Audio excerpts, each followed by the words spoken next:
Thank you all for coming. This is our second Masters of Game Design program, so we're very happy to see you here. It's still a young program, so spread the word. Let people know that we're bringing cool people here to NYFA to talk to you. And you know, the best part about it is this is an opportunity for you to meet industry people, and we call them Masters of Game Design for a reason, because they're doing great stuff, and they're people that you should know about if you don't already know about them. So now I'm going to read my little pre-prepared thing here. Let me get my glasses out. This don't get old, guys. It's not good. Yeah, well, yeah. Do what you can. Baby cells or something. All right. Asher Vollmer is an award-winning independent mobile game designer and programmer.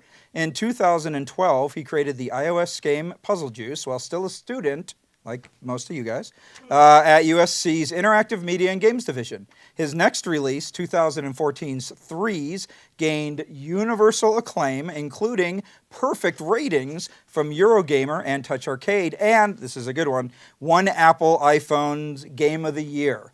Vollmer was chosen as one of Polygon's 50 admirable gaming people. He has created games such as Close Castles, Royals, and the upcoming Guildlings. Please welcome a master of game design, Asher Vollmer.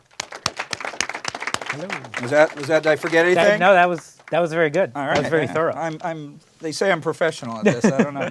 All right, so I always start these interviews off with a very, very hard question. So you got to brace yourself. I'm ready. Asher Vollmer, what is your favorite game? Oh my God. That's such a hard question. That's so many games. I told you it's hard. Well, but I wouldn't be in the game industry if I didn't have a standby answer for this, because it's just like a default question. Everybody needs one. It's Grim Fandango. Oh, yeah. If you know Grim Fandango, an adventure game, 1999, like beautiful, like skeletons, an adventure game that I absolutely adore and fell in love with. And what do you, other than the fact that it's beautiful and funny? Yeah. What about it? Like what's the takeaway from it? Like other than the fact that it's great, like why? How has it influenced your game creating?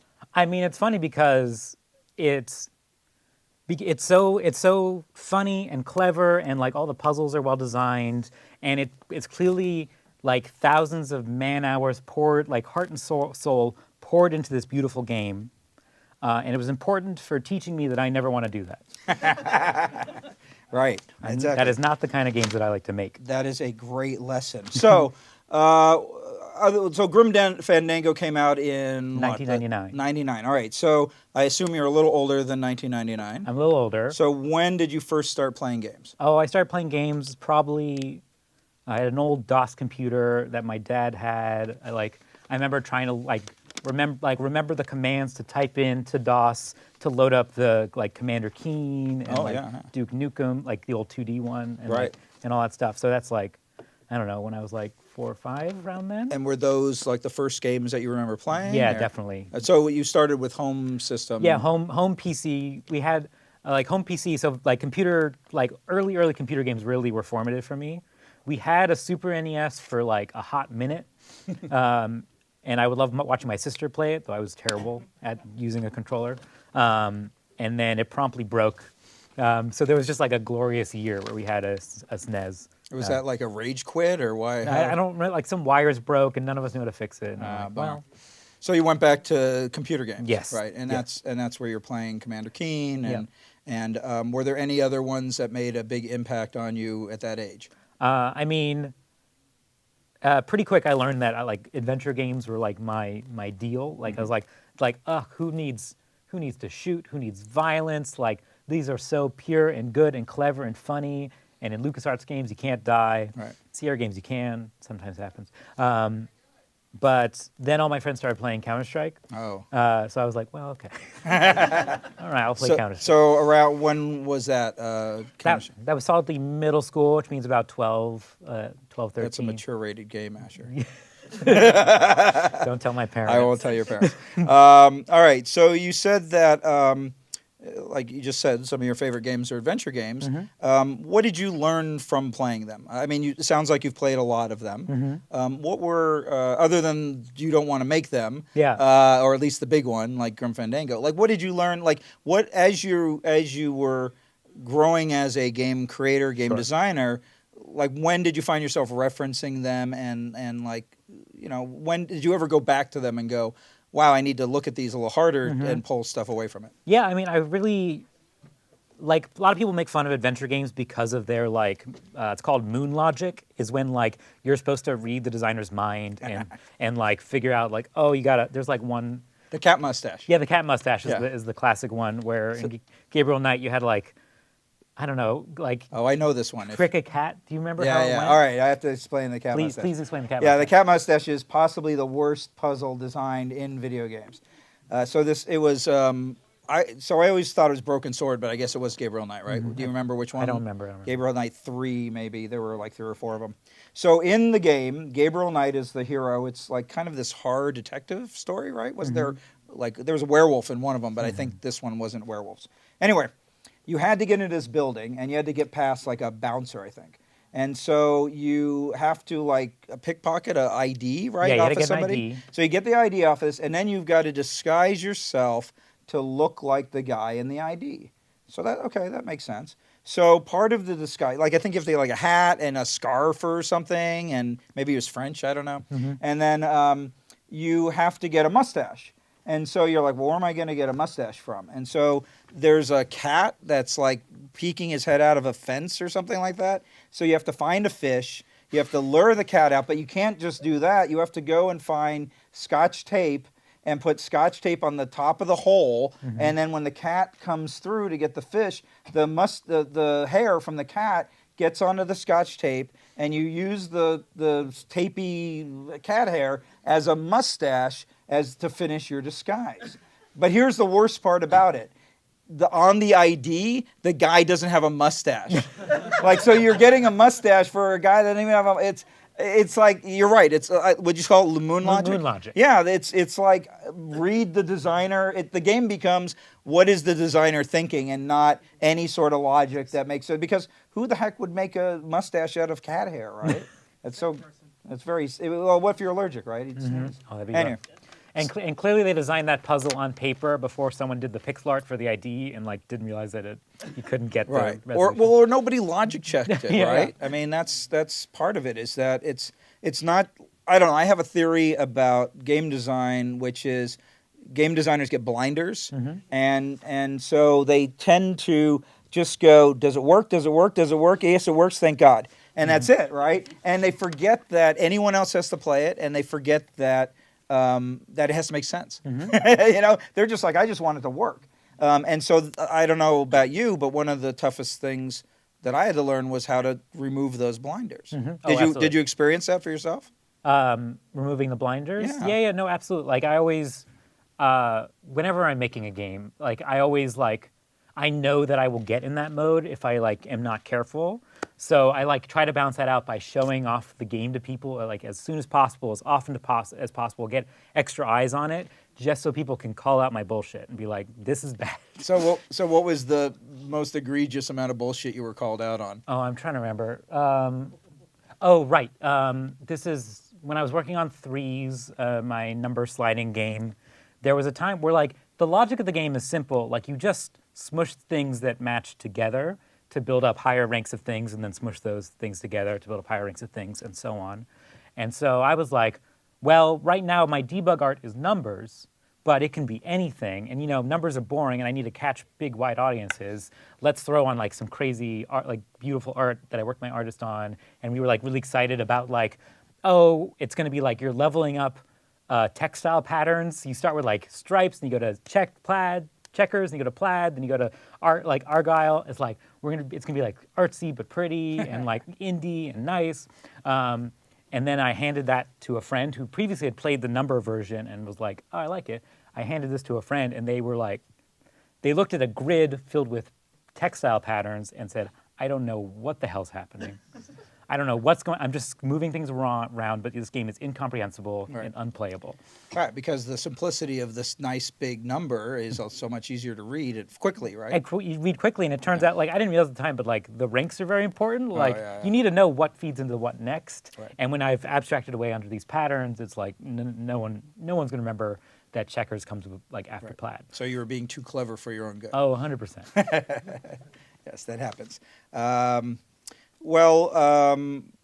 So your current game, Guildlings, Yeah. is that an adventure game? It actually is. It actually Okay. very much is an adventure game. So what from those adventure game lessons Yeah. are you finding yourself wanting to go back to those old games, or is there a specific adventure game that you're like, I want this game to be like or not like, Right.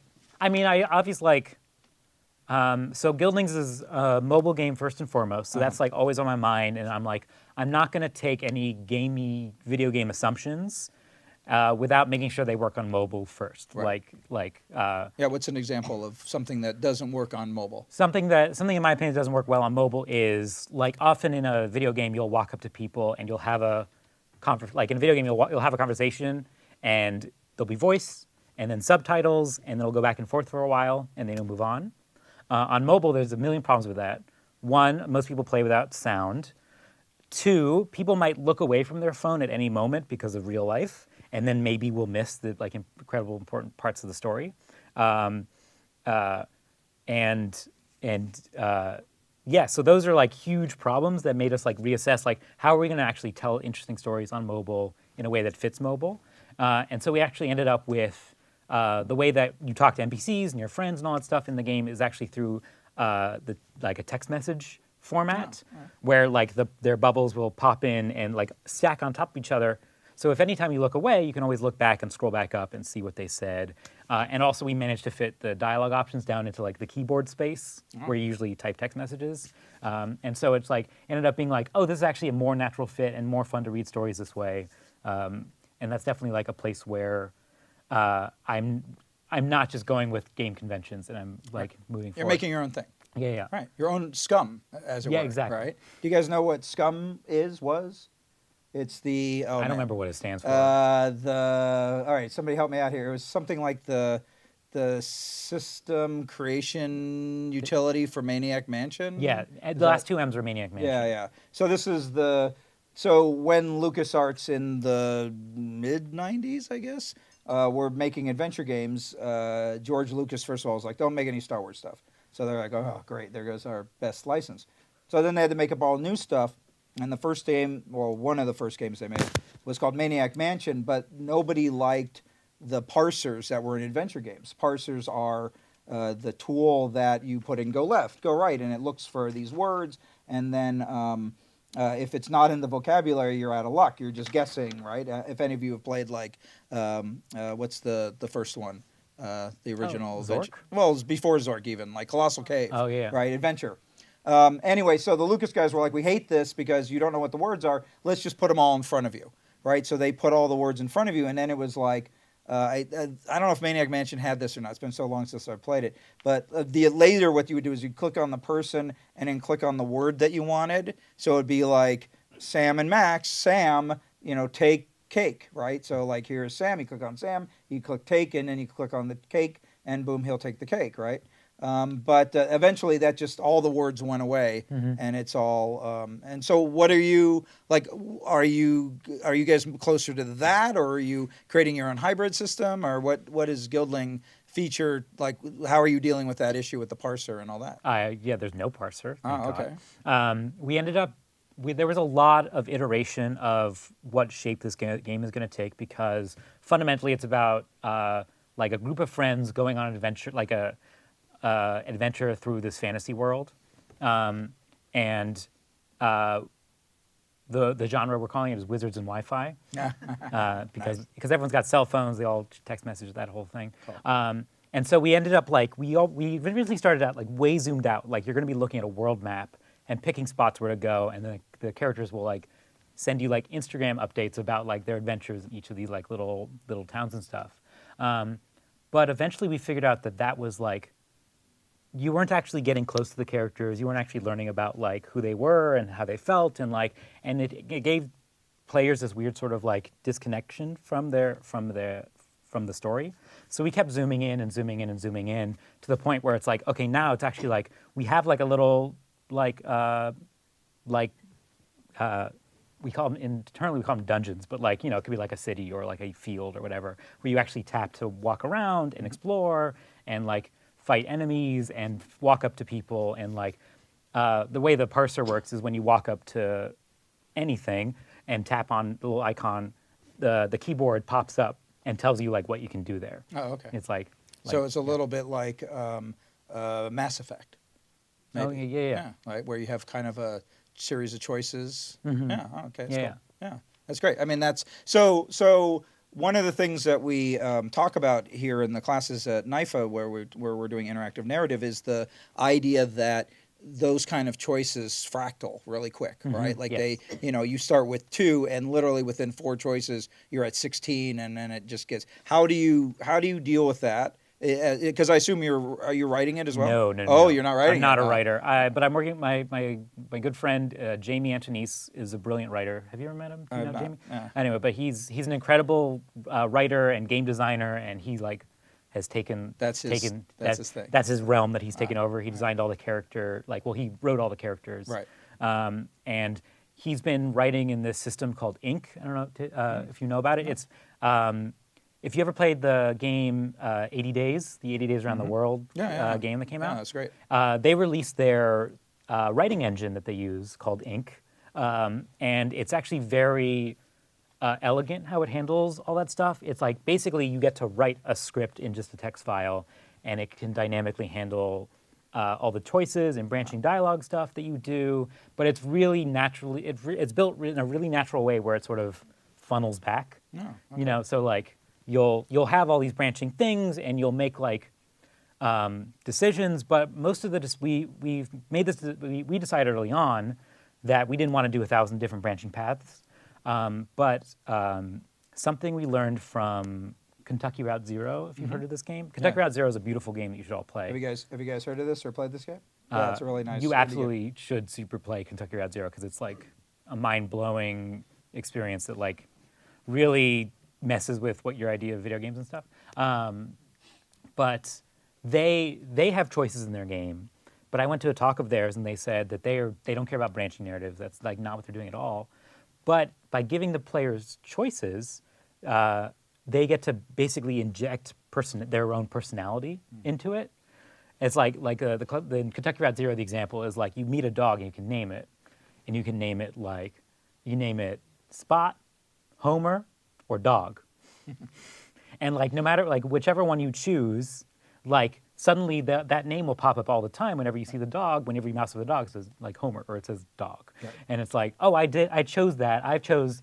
Now I'm playing a type of character that doesn't care about the dog's name, or I'm playing a character that like loves, classical literature. It's like if they only offered that in God of War, they wouldn't be calling him Boy all the time. Exactly. Sorry, that's a callback to our last one of these we had. Well, yeah, I mean that's a really important lesson, right? This idea of personalization. I mean, one thing I always remind people is that even in Legend of Zelda, right? I mean, arguably one of the most famous characters in video games. You could rename Link in the original game, right? And I think you can. Can you do that in all the other ones too? Right? Except Breath of the Wild because it has voice acting and you can't. Right. Yeah. Well, they could always go like have a what was it? The computer, Bradley. But yeah, I mean it's interesting. I don't know.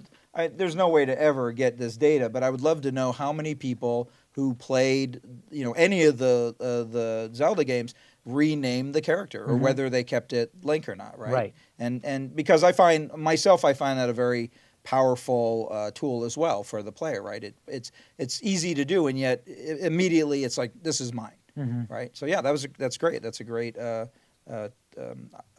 takeaway from that talk. Right. So how are you doing that in your own game? I mean, we have a lot of like personality choices basically. Everybody's named Link. Yeah. And it's very much a game about like having this group of friends and like taking care of them, Right. instead of like classic adventure games are you combine inventory items and you use inventory, you sort of smush your inventory into the world until things happen. In our game, it's like you want to make sure that you brought the right friend to the right like place, and that they're in the right mood. Yeah. So there's a lot of like mood manipulation basically, and that's sort of like a lot of your choices that you make in dialogue and stuff like that will often like change their like mood and opinion. Like maybe we'll make them angry or make them happy or make them scared. So then you have to like kind of back up and try to make friends with them again? Or? Yeah, like depends on the situation because sometimes you want them to be scared, you know, Right. like. Oh, okay. So I have a theory. You can Sure. agree or disagree with me on this. And my theory is that the reason why people, like when they take polls and they say, what's the most emotional thing to ever happen in a video game? And they always say, Eris dying in Final Fantasy VII. My theory is not just because she is Link's, or not Link, Cloud's, they got the same hair, Yeah. Cloud's girlfriend, but she's also the best healer in the party. Oh, yeah. And so you're like, Tifa's the better character. all right, well, Perry doesn't agree with me on this, but I maintain that she's such a good party member that losing her, that's why it hurts so much. Is you're like, oh, there goes my best, party member. I don't know. What do you think about that? And is that something that could happen in your game? Yeah, definitely. Okay. Watch all right. out. Spoiler. All right. Everyone can die. Is it roguelite? No, it's not. Oh, okay. All right. All right. No, it's actually an important the game, the original prototype that we made the original prototype on like a giant piece of paper, and it was really about, like I said, moving around this world and like managing your party as you went out. And it was more roguelike-y, and then characters could die. Yeah. But we were like, oh, that people are a resource. You can recruit, like spend money, recruit more people, Right. and then use that to explore the world because you had this guild you were managing. But then we started adding in like writing and like sort of designing like the different characters we want to show up and the different characters could be in your party. And suddenly, when we were like playtesting the like early digital versions of the game, we're like, wow, it really sucks when these characters die. Like it really You started hurts. liking your characters. Yeah, we started liking our characters, and we were like, probably people who play these games will also like these characters, is our hope. So why don't we take this a little more seriously? And so that decision ended up changing the game from the rogue. Like it fundamentally changed the game because it stopped being this like roguelike-y puzzle world game, and we started pushing it more into the adventure game, narrative game sort of dimension. And it's like sort of like funny to imagine what it could have been and where it ended up, and like but I'm really happy because we had a team of writers and artists and like who could make like this beautiful, compelling world. It's like we should definitely like give these characters the story they deserve. That's great. Yeah. Well, good. It sounds exciting. When are you guys? We're aiming for September is the goal. Okay. All right, good. But we haven't announced that anywhere. All right, yeah. Well, you did say, at least in my research, it did say early 2019. Oh, early. Yeah, early. And I think I don't know who wrote that. I think early ends about 3 weeks from now. Yeah, okay. But I won't hold you to it. Well, yeah, but I think the website also said 2018, Oh, okay. 2017. All right, fair enough. We won't hold you to that then. All right, so that's awesome. Thank you for all that information. I'm looking forward to the game. But let's go back in time a little bit. Of course. Of course. So so you played a lot of games as a kid, and you were like, oh, I love adventure games, and I love Counter-Strike, and blah blah blah. When did you transition from playing to making games? Well, I remember I was trying to figure out my life. at 11 or 12? I guess this was beginning of high school, so like Okay, all right. 14, 15, All right. around there. But me and my friend, we just loved making each other laugh. That was like our main 100% goal all the time, was to make each other laugh. Yeah. And eventually we were like, hey, we both love Homestar Runner. Oh yeah. Do you guys know Homestar You guys Runners? know Homestar Runners? Yeah. I was a big Strong Bad fan myself. No, exactly. So we were like, we love Homestar Runner. I know of the program Flash. Why don't I learn how to animate stuff so we can make our own Homestar Runner? Cool. So I ended up learning how to animate in Flash. We put up our cartoons on Newgrounds. Oh yeah. Yeah, because they're- it was originally just for animation, right? That's right. Yeah. And so they're still up there, though. I'll never. What are they called? No, I'm not. There was a goal of like, well, you know what Homestar Runner is missing that we can add, our little je ne sais quoi, is we can swear. We can say dirty words. I see. Homestar Runner was better, just to be clear. Well, they didn't swear as much. They didn't. I know that was really a better cartoon. So I was learning how to do stuff in Flash And swear. and swear. I already knew to do that. But I was learning to do stuff in Flash. But I realized that you could actually program in it. Like you could actually like Right. put little. I was doing frame by frame animation. Like the more cartoons we did, the more I'm like, oh, this looks better if I go frame by frame and animate like every single thing. It like looks so much better. But I was like, wow, that's a lot of work. Yeah. It'd be cool if something could do this for me. And that's where I learned that you could program like things to move, like basic stuff. Like, oh, this moves left and right in Flash. Right. And I remember my real like aha moment of, oh, this is actually pretty cool and powerful, is I was taking a physics class and learned like the equation for gravity, like how things move around in space. And I was like, oh, I bet I could program that into Flash, like just the gravity equation and put force on things. Like force is just mass times acceleration. I'll just give things mass and then they'll accelerate and I'll see what happens. And then like I suddenly had like orbiting planets and like things that like bouncing into each other and like off each other. I'm like, oh, this is like fun and weird and like. Who knew high school physics was useful? I know, right? All right. But it was very much like, oh, there's so much bang for my buck here, like in terms of like I programmed it, in like, a few days or whatever, and then I had like this infinite gravity simulator thing. I'm like, cool, why don't I just focus on this and do this? Right. So that's when I started like thinking about how to like started making like a platformer in it, like using my knowledge of gravity to have a man fall down. And that was really like that's really what kicked off my like love of making like the idea that I could make games and do it myself and all that stuff. So how many of those type of Flash games did you make? Not a lot. I think I got obsessed with this one idea, like this platformer where you collect balloons, Okay. and the balloons make you lighter, they'll help you jump higher, like that very basic like. And it was me backed by accordion music. Those were like these were like the only ideas I had, was like an accordion, because it was like the days of like Super Pants Man, or like what was that old Flash game? Do you remember? Fancy Pants Adventures. Oh yeah. It was like that. It was like I could make a Fancy Pants Adventures, but Yeah. with balloons And accordion music. and accordion music.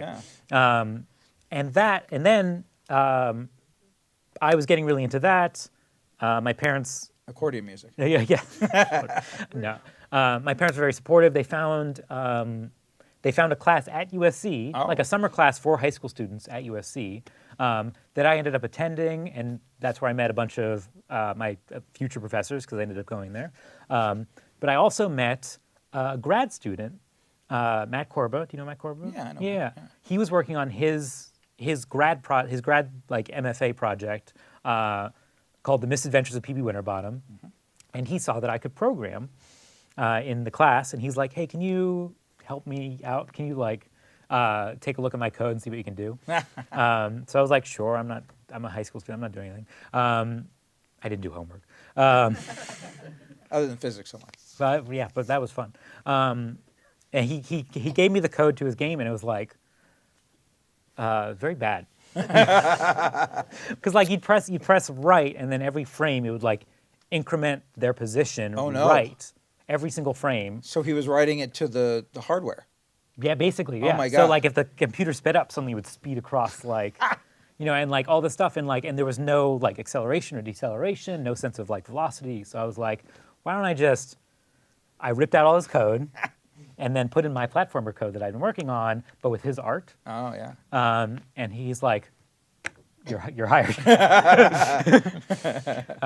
And I ended up helping him finish his grad student project. Like, Right, yeah. like basically, that was my like after school job in high school. Was I would drive down to USC and help them with their game, and eventually it got into the IGF.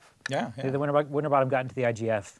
And I'm pretty sure that's the only way I got into USC, because my grades were not very good because the aforementioned homework problem. Right.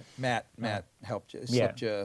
Slipped the teachers a little something. And No, I think I slipped him a little something. It was the code. The code, yeah. Yeah. Well, that's awesome. Yeah. Oh, that's great. So now, describe. How many of you have played the Misadventures? The Misadventures of P.B. Winterbottom. No, great. Yeah, that one. Okay, tell them what it's about.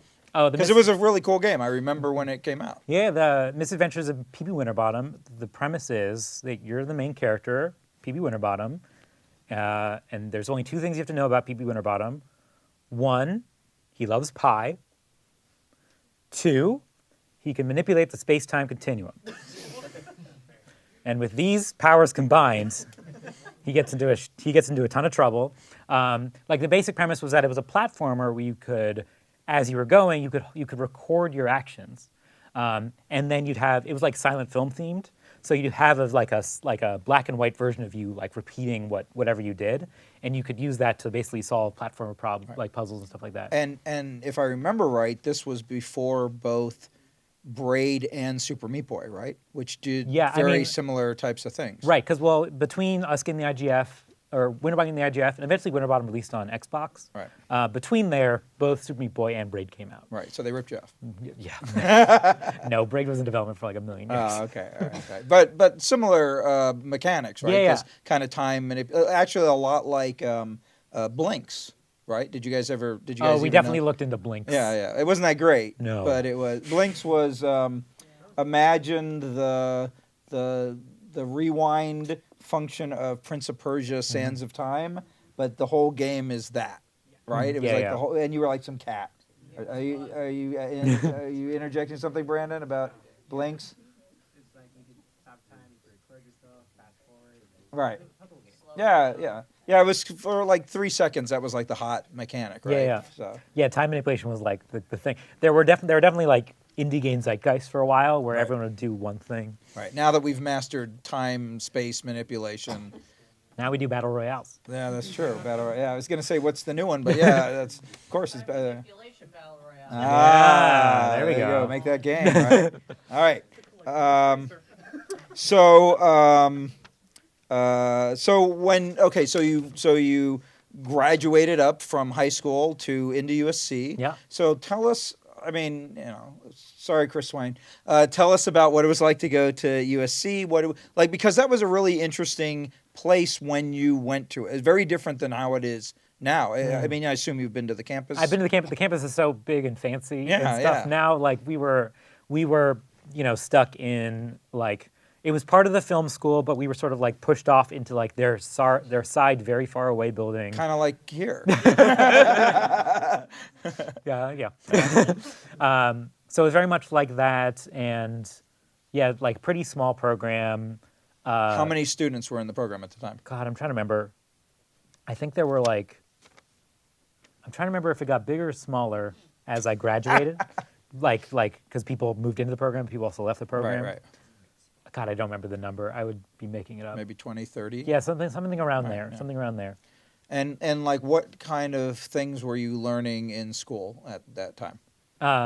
It was very much like it had the whole gamut of like video game history to basic video game like workshop, like prototyping, like that sort of thing. Like the big classes were the big required classes were history of video games, game design workshop where we designed board games and learned basic prototyping, and then intermediate games, which was like, okay, now you know the basics, let's try and make an actual video game. And that was everyone's first video game, so they were all bad. And then the final one was advanced game design, which was basically get like 20 people onto a single game project. And that was Jeremy's class. That was where I think we might have first met, right? I think we met in intermediate. Oh, in intermediate. Okay. Yeah. All right. Advanced game is like a crazy like. That's the one where you have to like dreamscape. You have to like pitch the idea, right? And then only a few of the ideas get made, and then everybody else kind of works on some. So it's like there were like maybe 3 or 4 ideas, and then everybody else kind of chipped in on a I'd say like usually there's like six ideas or so that get through, and then each of them has like a team of 30 people to work on those games. Yeah, wow, that's a lot. It's way too many people. but that's part of the learning experience. So before we talk a little bit more about making the video games, you touched on you learned how to make board games, and you had mentioned earlier when you were making Guildlings, you did a big paper map. Yeah. Why go through all that? Why make paper prototypes, and why go through all that effort? I mean, paper prototyping is just so, like, it's indispensable because it's so disposable because you can quickly come up with ideas, quickly throw them together, and just sort of like test like what literally happens if I move this thing over here and then gain a resource every time I do that, and that resource lets me get more, like lets me move more, which lets me get more resource. Like you get to prototype like very basic, very like fundamental, like how does this like economy work? How does my decision making work based on the constraints that I can like set up? And then if a constraint doesn't work, you can change it, throw away, try again. Right. And that's like so like useful. And like if you want like to throw in a theme, you literally like write, it's like this is a dragon, like on a note card. You're like, here, now you're fighting a dragon. And you're like, great. Right. And it's like it's just so fast and fun, and like it's also like a really good collaboration tool because like often programming can be pretty like isolating. Where you're like, I'm going to work on this thing for like a few days, and then I'm going to go to someone and like show them the result, and they don't know what's going on behind the scenes. All they see is this final thing, and they're like, this is pretty broken and janky. And I'm like, I know, focus on the things, but you can't like, as opposed to like, hey, we're all in the same room making these decisions, trying them out, seeing what's fun, like very, very quickly. So do you do paper prototypes for all of your games? Not all of them. I do for most of them, but oftentimes I do enjoy. I've actually found recently that I really do enjoy the process of making games in a like more solo, like smaller team scenario, and that I will often like just mess around in code, like do the equivalent of like be fast and sloppy and loose and weird, but in code, and make it ugly but fun, Right. like as soon as possible. But if I'm collaborating with people, I really like doing the board game stuff, or like sorry, the paper prototype stuff, and yeah. So it's really one of the main things that I've learned since graduating USC is that they gave me all of these tools to work with: paper prototyping, lots of play testing, fast iterations, like all these very fundamental concepts. And all of them have failed me at different times. Like it's like, and basically the main thing that I've been learning is like, there's always going to be a better tool for the job, and just being focused on like this is the only way to make things work. Like if I was like I can only do things that paper prototype well, like I wouldn't have made threes, like because that's not paper prototypable like in a very interesting way. That was a result of me like messing around in code for a while. So I really think that like sometimes it's great, sometimes it's not. It's really like a matter of like trying a few things and like building up an intuition for like, oh, this would be a good time for this kind of prototyping or this kind of prototyping. Right. Cool. So there was a podcast that I was listening to that you had an interview on. Oh, yeah. And you talked about a time where a paper prototype you worked on for a game that I actually know, which is semi-automatic. Oh, yes. That it failed horribly. Oh, Do you my want God. to tell us all about that? And tell us what semi-automatic is. Yeah, I'll as talk well. about semi-automatic, which is in the intermediate game design class. That was I was working with my friend Sam, and we made like a fun paper prototype because we were just messing around and working. And like the basic premise was, you're in a giant robot, you're in a mech, and there's a ton of controls, just like this huge like giant like panel filled with controls and all this stuff that you have no idea what they do. The way the paper prototype worked was like we literally cut these things out of cardboard and put them on the table and like labeled them with numbers and stuff, but no labels of like what actually anything was. And then what we did was I took one of my old math textbooks and then pasted in the instructions on random pages, like how the mech works, like on random pages in this like very thick book, and then put a table of contents up at the front, being like, hey, if you want to know how to like walk, turn to page 212, and then it turns out that walking is like an incredibly difficult process, or like sometimes pages will direct you to other pages, like that sort of like nonsense. And the way that we ended up paper prototyping this was we laid out all the consoles, we had the book, we brought in whoever our tester was, and we put them in front of it, we gave them the book, and we said, you have 10 minutes to win. Good luck. And then we would just start a timer. And it was great. Like, it was like, that was like such a fun, super compelling prototype of the person was panicking, flipping through pages, pressing buttons. We would like, me and Sam would like move things around to respond to like their input. But they would like have a blast, like learning how things work, doing, because like walking was like such like a ridiculous, like you had to press the buttons in a very specific pattern, like every time you wanted to take one step. And so they would do that and then like run to like the other side of the console and do that. And like it would end up being this very fun, very frantic experience that was very successful. And Sam and I looked at each other, we're like, this is great. We have a game.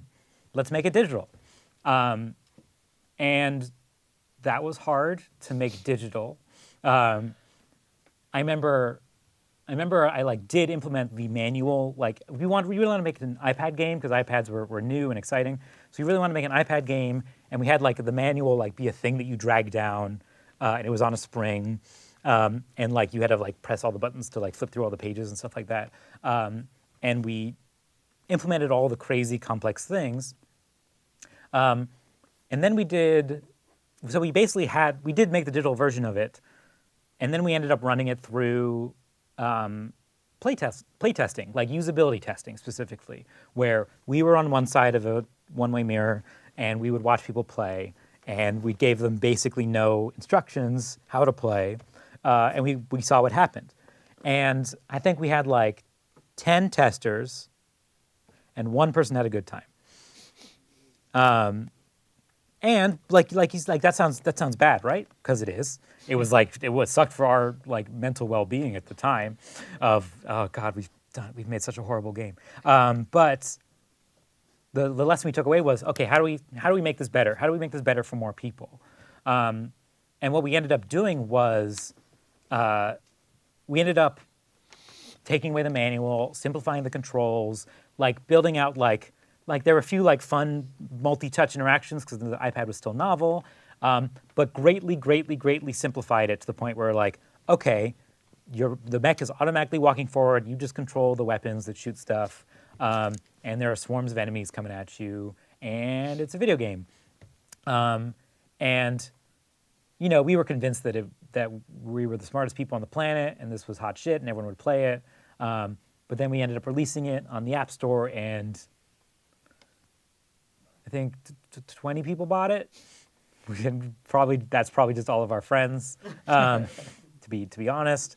And like I think, like looking back, like we ended up basically taking away everything that was fun out of the game. We basically like filed it down and like tried to appeal to those 10 people that we saw in the usability playtest. When really what we should have been doing is looking at the one person who had a good time and be like, how can we make him have an even better time? How can we like really lean, like, cause that playtester got that it was a joke, got that like, that everything was loosey and goosey and like over the top and like had like this crazy like tactile feel to it and got really into it. So we should have focused on making it a better experience for a smaller audience instead of trying to make a game that everyone on the planet would love, which is what we were trying to do.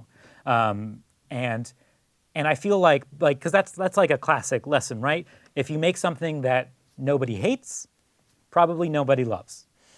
So it's okay to make things that are polarizing and interesting and intense, because like while a lot of people are going to bounce off it, like you're still going to get like those core group of people who are really into it, who are really psyched about it, and like that's the main lesson that I got from Semi-Automatic was like lean into it, right, as opposed to leaning out. Great, that's awesome. Yeah. Well, that's probably a better takeaway than maybe, because I played that game and I don't think I was one of the 10 or the one that liked it. I think I was probably number 7 or something. So I like the idea. I thought it was a cool idea, but yeah, it was hard to play. And I never got to play the textbook version. That actually sounds more fun. Right? Yeah, absolutely right. All right, so from there you went on to create. Was Blink at yes. at that point? So that was our intermediate project, and then the advanced game project was Blink, which was my friend Mihir came up to it. He ended up being one of the lead combat leads on God of War. This was his idea of like an action stealth game where you can teleport. I was like, cool. Right. And also like this was before everyone used the word blink to mean teleporting. But then everyone did use blink to mean teleporting. So it's fine. Yeah. It's fine. And that was like a really fun experience because one, we somehow didn't end up with 30 people on our team, which is good. We had a team of like 9, which was still big, but like much more like everyone had a job, everyone was committed to it, and like a lot of the other projects were about. A lot of the other projects, like for the advanced game project, were like, we're going to make a whole game. We like making video games. We're going to make a big whole game, and the end, we'll see how it goes, and then we'll release it maybe. On Blink, we were like, we can't make a whole game in 1 year while doing schoolwork. We know that is not realistic. So we're going to spend an entire year working on 5 minutes of a game, like basically a vertical slice of a game. And basically devoted that whole year into like designing the 5 minutes, polishing it like crazy, doing art pass after art pass after art pass, and basically ending up with the goal was, and we actually did end up with this project that showed very well, was visually very impressive, and got everyone on the team jobs. That was like the main goal. Was like, how do we build like a very clear portfolio piece that anyone can point at and be like, I worked on that, hire me. And unless I'm completely delusional, wasn't I one of your advisors on that game? I think so. Yeah, I think so. Because I think Bahir was like, Scott, you've made a lot of action platformer Yeah. games, right? So yeah, I remember that game, and I always thought that the strategy that you guys had of making a vertical slice was such a good idea because, like you were saying, everybody else was trying to make these full-blown experiences and kind of busting their hump, and I think that's a really smart move, and what was great was it paid off, right? Yeah, Like you 100%. said, everybody ended up getting jobs at big companies and stuff. Yeah. So. It totally worked out. This was like that concept of let's just make a vertical slice was Mahir and the lead producer Michael, their baby. Yeah. Mostly I was helpful for a very limited amount of time. Basically, I helped them make the original prototype for the game that ended up being pitched, like where you were just a cube. Running around, and I figured out the teleporting mechanic on a controller, and all the enemies were just cubes with guns.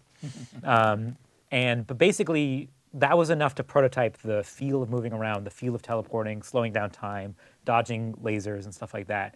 And wall jumps and all that stuff. That ended up being what made the game get accepted to the program. Yeah. But then in the middle, I got very distracted because I started working on my own personal game, Puzzle Juice. Right. Yeah. I wanted you to talk about that. Right? Yeah. Well, yeah. So I eventually I checked out for a little bit in the middle of Blink to work on Puzzle Juice. You blinked out. I blinked out. I blinked away. Basically, this was. Oh right. So I would still do a little bit of summer work at The Odd Gentleman. They were working on like a few little games and all that stuff. And they were just like pitching to different publishers, like trying to get game ideas, and stuff like that. And then we ended up going to this one meeting. They took me into this meeting. I designed this like sort of, it's not important, but it was like a fun little like flash game, like scope idea. And we brought it to this publisher. And it was the worst meeting I've ever been to in my entire life. The guy was an absolute jerk who didn't respect us, thought he was like the biggest boy on the planet, absolute like a garbage meeting. And we showed him this game that we really liked, but we felt so gross and disrespected. We're like, never mind, goodbye. We left, but he emailed us later being like, hey, can I get that game though? Can I get that game that you pitched? But we were like, no, you're gross and we don't like you. But he was offering to publish a game for us, so we're like, so Matt came to me and was like, can you just come up with some throwaway game that we can pitch to this guy? And I was like, garbage game for the garbage. Some guy. garbage game for the garbage man. And I was like, okay, they make casual games. What's a casual game that I can think of? And I was like, I'll just put a bunch of casual games together. I'll put in Tetris and Bejeweled and Boggle, and I'll just throw them all in the same game and see if that's anything. So that was like the original prototype of Puzzle Juice. Was Tetris blocks fell, but then when they formed a line instead of going away, they turned into letters. Yeah. And so the only way to get the blocks really off the board before you die is to make enough of those rows so that you can actually drag your finger across it and spell out words to get rid of the blocks. So that's Puzzle Juice. You can still download that and play that. It's really good, by the way. I really like it a lot. I remember playing it a lot. And like also the blocks are colored, so Yeah. if they're 3 next to each other, you can tap on them. That's another way to turn them into letters. It's also one of the things I really like. I don't know how many people talk about this part of it, but your color choice in it is very unusual. Like it didn't look like, even though it was a very graphically clean game, color-wise, like because it had kind of a brown as like its main Yeah, like sort of tone. like the gray. The background was just sort of like gray on gray. Yeah, but somehow it worked really well. I mean, that's 100% thanks to my graphic designer that I work all right. with. Well, thank him for me. But Well, no, but I mean, finding, basically being on Twitter and being aware of like graphic styles that I liked and like finding games that like, oh God, this is gorgeous, Right. was so important because when I come to like, when I had Puzzle Juice and it was fun but ugly, I was like, I know who I want to reach out to do art on this to see if he's interested. And this was somebody that you didn't know until you saw their art, or You know, I had fortunately met him once at an Indiecade long okay. ago. All right. Like one of the first Indiecades I went to, I ended up meeting this guy and I followed his games and like all his games are beautiful. And I was like, do you want to work on this weird game with me? And yeah, he ended up like knocking it out of the park. And just because it was like a really hard design problem because the game is so information dense. Yeah. There are blocks and there are colors and there are letters and there are, what's it look like when a word is half spelled? What does it look like when the blocks get blown away? Like also we added power-ups and achievements show up like when you're in the middle of it and you have to keep track of your combo like to make sure that you get the most points. It's like there's a lot, it's very information dense. So working with him who has like this very like keen graphic design eye was like invaluable because he's like, okay, we're gonna use these colors. Because the colors are so like bright and eye-popping. Like that's why the background is so muted, so that you can actually put attention to the colors. Exactly. So that was like a very, that was like I'm so like I feel like one of like the things that I'm most proud of, like talent-wise, is finding people to work with. Right. Like finding talented people to work with. Yeah, that's not an easy skill. No, right? yeah. There's not too many people that can do that. Mm-hmm. Right. Well, that's great. Well, Yeah. I'm glad that you were able to find something because I thought it turned out great. So. All right. So while you were doing Puzzle Juice, Yes. you also were working with another game company, right? What? Or was that soon after? When did you work with that game company? That was after Blink came out, All right. and remember we all got jobs. Yeah. Where'd you get a job at? I got a job at that game company. Yeah. There you go. There you go. All right. That was a very short transition. Yeah, there you go. All right. It was. I mean, I remember being like really on the fence. I was like, because Puzzle Juice did well, and I was a college like it did like have like it did like nothing like groundbreaking, but I was a college student with no money, so I was like, okay, it made any money. So I don't know if it was Mahir or someone else, or was it you that did I give the Go Indie speech to? I didn't give you that speech, did I? Maybe it was Mahir that I gave that. Maybe. I don't know, because I think that you showed me Puzzle Juice. I played it. I'm like, damn it, it's really good. I might have said, I'm not going to take credit at all for your career, but what do I always tell everybody, right? Particularly you guys who graduated, right? You can get a job at a big company at any time, right?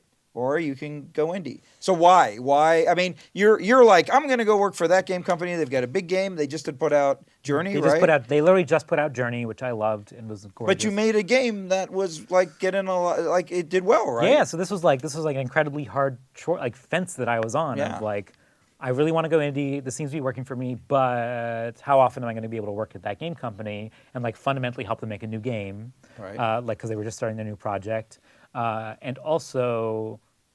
I was like, if it doesn't work out, I can always leave and go back to being indie. Like I was like, I always had this ripcord because we have at-will agreements. It's very common in California. Well, explain that a little bit more. An at-will agreement is at any time, either party, the employer or the employee, can decide to leave. That's like what an at-will agreement means. There are pluses and minuses to it. The minus being you can be fired at any time. So. But the pluses being that you have the flexibility to go indie if you want. So at that point in my life, that was a very desirable thing. I think as I go forward in my life, it'll be less desirable. If I want a job, I'm like, please keep me.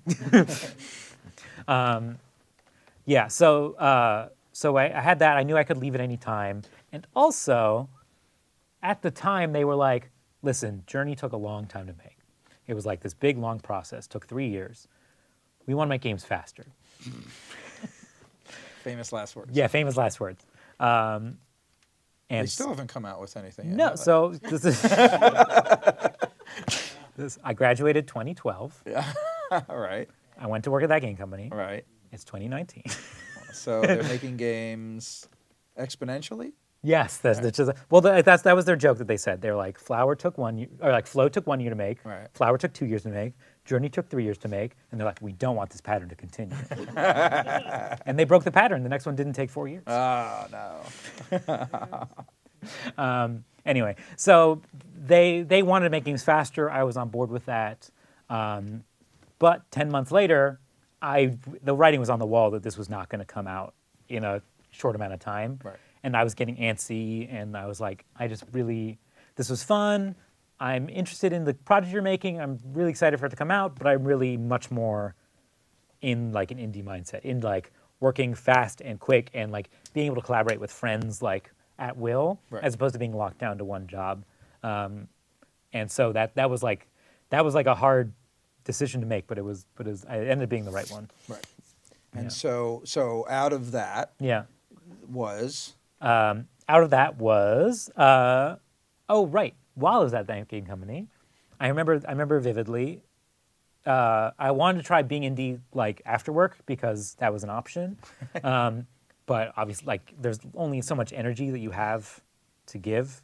But I was trying it. I was like, let's see if I can make this work. Like so, after work, went to a cafe, tried. What was I doing? Oh, I was trying to impress my girlfriend at the time.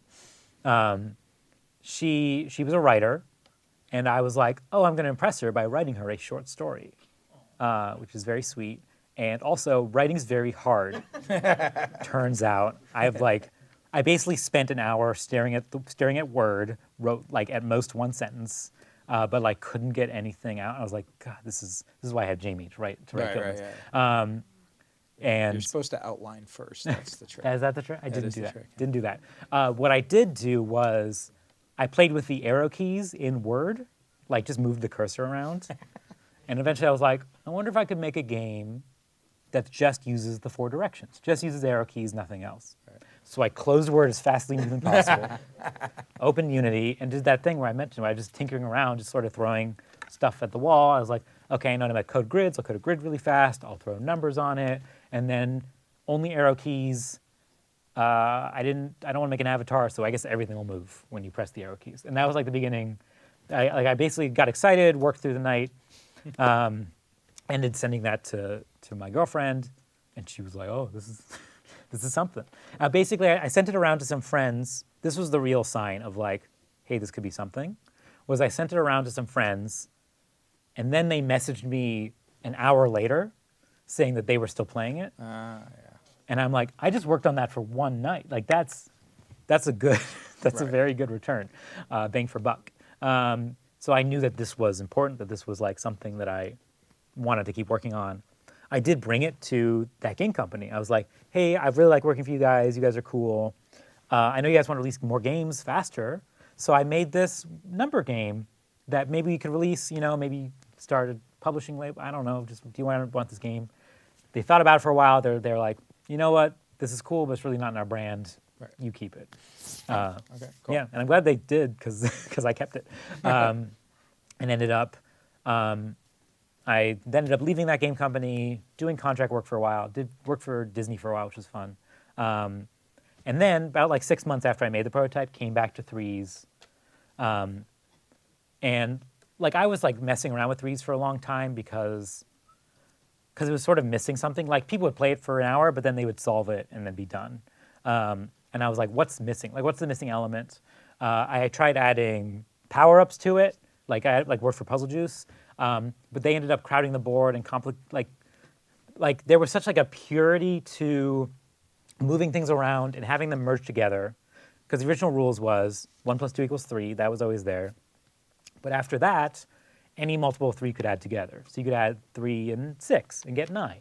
And then you could add whatever. So, but it ended up, like it had this really nice feeling of like cleaning your room and sort of putting things in their corners and like adding power-ups, adding obstacles, adding walls onto blocks, which is like one of the first things I did, just like really messed with that like sort of Zen feeling. So I ended up putting it down, not looking at it for about 6 months. And then when I came back, it was like, oh, wait, maybe this rule where like any three can merge together is a little too lenient. What if I made it a little, like, what if I like pushed, like made it a little more strict and made so that only numbers that match together could merge? And then that ended up being like the missing elements. Then no power-ups were needed, no walls were needed. Like it was just like 1s, 2s, and 3s, 6, 9, 6, 12, 24, forever. And that was like, okay, let's do this. Let's make this real. That was the secret sauce. That was the secret sauce. But the only way I got there was by stepping away from it. Right. I think is the important thing. Because me hammering into it and throwing power-ups, throwing walls, all that stuff was just like, was not getting me anywhere. What I really needed was just time away. Well, what changed in your perspective from that time away? I mean, just what changed was that I actually wasn't in the code anymore. Like, because I'm very code oriented in my like in how my head works. So by stepping away from the code, like I no longer cared how it was implemented when I came back to it. I was like, I don't care about the code. I'm just playing this game. Would you say you had removed your designer blinders? Yes. I'd removed my designer blinders, came to the game, and like got to, like the important thing that those months gave me was the ability to look at it with fresh eyes. Right. Yeah. And the ability to be like, oh, what do I actually like here? What actually don't I like? What's missing? And what was missing was like a little more strictness, like a little more like Yeah, and sometimes tension. working within those limitations not only is good for the designer, but it's good for the player. Yeah. Right, because players often they say they want freedom, but they don't always want freedom. Yeah. Right. They want the illusion of freedom, I think. Well, yeah. I mean, that's what I mean. There are. That's in my opinion what my favorite games tend to be is just obstacles in my way. Right. Yeah. I mean, that's adventure games, right? Yeah. You don't have a lot of freedom to what the story is. Right. You're just following the narrative, but there are things that are, that might prevent you from just getting to that next part, right? Right. So yeah, all right. Well, awesome. That's great that you were able to get past that. So did this game do well? He says, being naive, but not really. Threes did extraordinarily well, better than my expectations, better than I think maybe any game ever released ever again. Just because I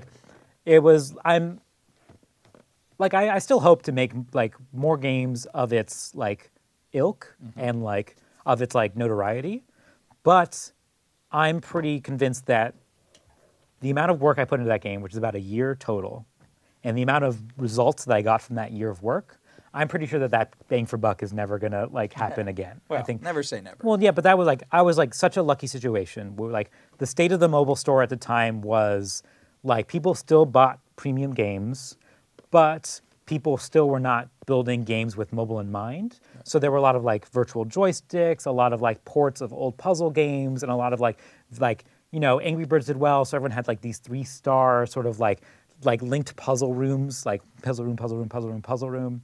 And I was like, and I basically came out at a time with like, what if I take the sort of hardcore, like roguelike-y, like you try and you fail, but your skill levels up sensibility to the App Store when nothing else was on it like that at the time. And that's really what like took it off, like sent to the moon. So you also have said that another reason why you attribute the success of Threes was Twitter. Oh yeah, Yeah, 100%. How did that help you with your game? Well, I was lived on Twitter, still live on Twitter. It's unhealthy, but this is just a fun mix of like indiness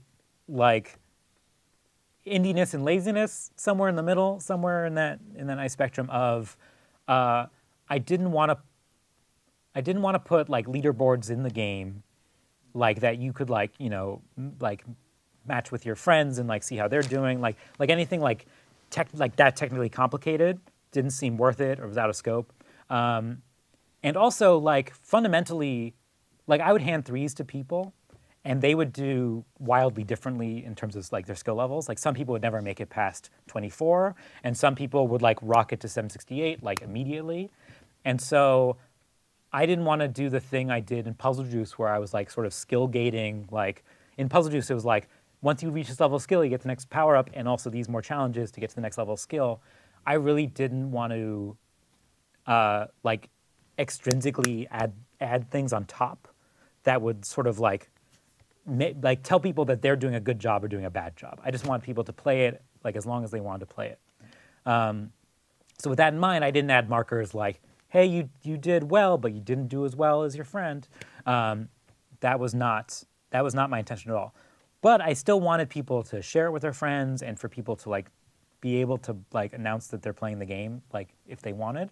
And Twitter had just added images to give you a sense of like time scale. They just added images to Twitter, and it was like this whole ruckus. A new invention. Can you imagine images? Can you imagine Twitter without images? It was nicer. It was a lot quieter. God. Less GIFs. But so images had just shown up, so we're like, oh, well, we can actually make like a little customized image of your score and your board and like a little trophy of your like guy that you made, and that was kind of the only way to share your score, and that ended up being great because people would play threes, feel proud of their scores, and their only output for this was to tweet out the image of it and tweet out their score. And that ended up like exploding and basically like raising awareness of the game like crazy, and people would see it and then want to know what it was, and they would play, and then some people would get in score fights with each other, and it was just like, I don't know, just like a really rare, weird time because again, images were new, and a big chunk of them were threes scores, which was just a cool bonus. Well, and it was a graphically pleasing game. Yeah. So Again, it was Greg Wolwin who did the Puzzle Juice, and then did the work again for threes. Yeah. So, so the game goes on to win Apple's award, which Yeah. is amazing. What do you think what was like the best door that opened for you thanks to threes? Oh, interesting. The best door that opened to me. It got me. I mean, like so Guildings, which comes out soon, would not exist if it weren't for threes. Right. Threes got me into the door with publishers to be like, hey, I made threes, and I want to make another game, and it's a little weirder, but you trust me because I made threes, and that ended up working a lot of the time.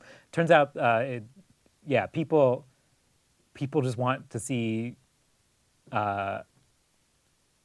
your confidence, and like people like investors and all the and publishers and that ilk, just like they're very like proof is in the pudding mentality of if you've done it before, you can do it again. Is sort of like their take on it.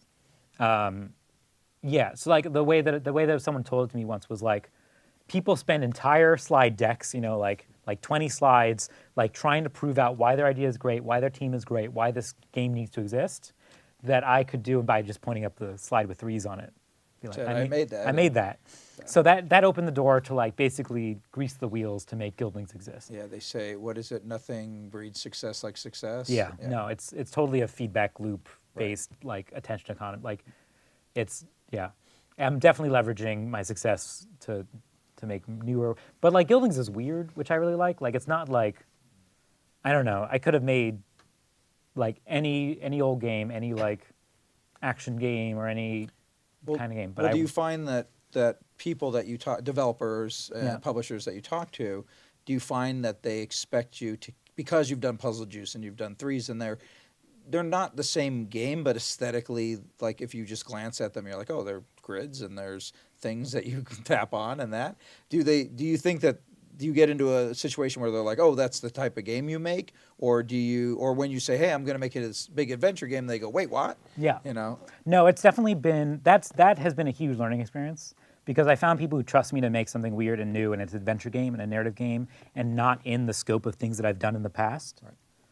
But I think if I kept going down that route of making puzzle games, making grid games, making that sort of like having this very clear brand of what kind of games does Asher make, I think my life would have been a little easier. like I think it's definitely an uphill battle to market Guildlings, to make people excited about Guildlings, because the people I have people's ears who love thinky puzzle games, and they see me talking about Guildlings and their eyes glaze over. They're like, this is not I'm listening to you. And so it's been a really uphill battle to get people to like this. I'm still really proud of Guildlings and where it is and how weird it is and like all the like discoveries we've made along the way. But I think there's value in sticking to that brand in terms of like finding a space where you can play around and where people are excited for you to play around, Right.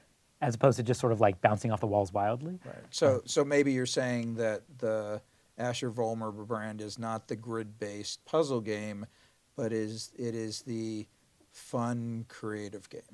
Well, that's what I want.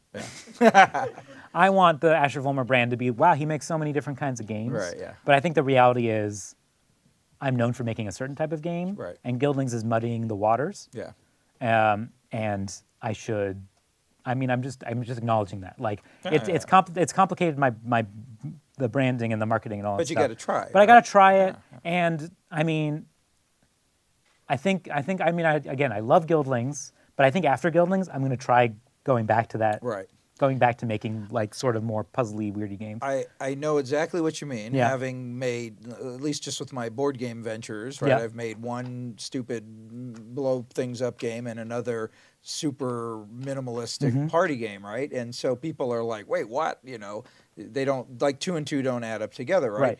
Right. And the thing that I often remind myself is like Will Wright kind of just made the same game every time. Yeah. Right? Or I don't know who else. Like that's a weird luxury, right? Like to be able to just iterate and iterate and iterate for decades. You know, even I mean, up until recently, you could say even the same with Miyamoto, right? Yeah. Until he started doing Pikmin and Splatoon and stuff like that. But like, is that a comfort or is that a trap? I think there was a long time where I thought it was a trap. Right. Where I was like, sequels are poison. Right. Like always be jumping off the walls, finding like brand new, crazy new, like innovative everything. Mm-hmm. But I think like just because of where the world is in terms of like its attention economy, in terms of like I only have so much time to know who you are and understand what you do. If you do too many things, I just will not be able to keep track of it. Right. Right. And so I think there's like a lot of value of doing something specific and doing it super well and doing it repeatedly. Yes. I think there's a lot of value in that, and it's very worthwhile to go to find like that fulfilling niche and go and just sort of drill down into it. Well, the other thing that I think is important as a takeaway, because I agree with that mentality completely, although I never follow it. Yeah. And I always say that I tell my kids this all the time. I go, Walt Disney didn't start out to make the Disney store or even Disneyland. He just wanted to be really good at making cartoons. And like a lot of the people that I personally respect, like career-wise, are guys like Disney and Stephen King. It's like Stephen King is just like har har har har har har har har, and then he'll like be, oh, maybe I'll tell a little bit more about a person, but then more har har har har, right? But the thing is, it opened up other doors, right? So then he's directing, Maximum Overdrive, and he's doing movies, and he's doing, video game, or I don't even think he's done video games actually. But you know what I mean? Like Disney going off and doing a theme park, or Beyonce going to do a fashion line, or whatever, right? Like ultimately, I think that idea of get good at something, drill down at it, become an expert at it, or at least a star, if you can. Yeah. I mean, if you can't be a star, be an expert, right? I think that's a good life goal, and I'm probably just an expert.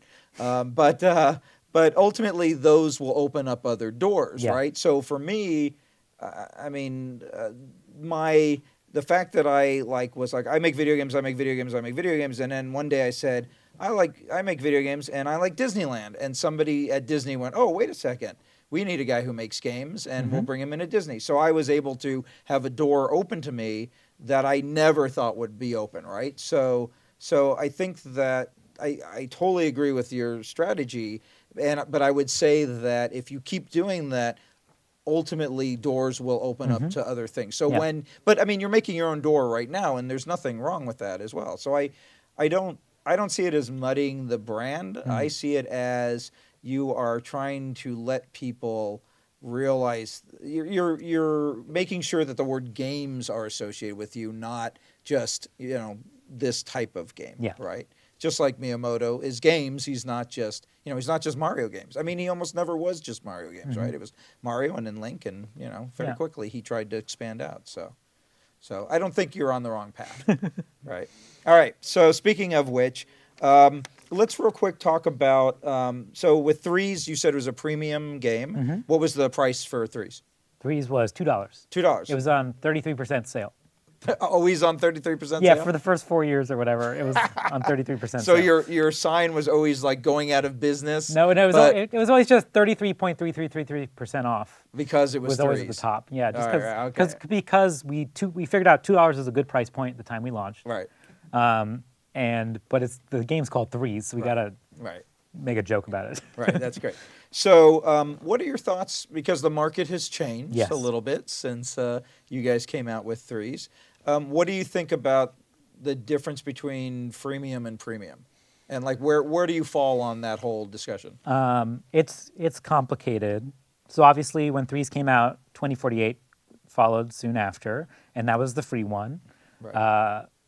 2048 was the second most Googled game Ugh. that year. It was Flappy Bird than 2048, which I'm proud of. Like I mean, that wouldn't exist if Threes didn't exist. So I feel I'm proud of that. But so 2048 sort of forced my hand and basically like, okay, what does a free version of Threes look like?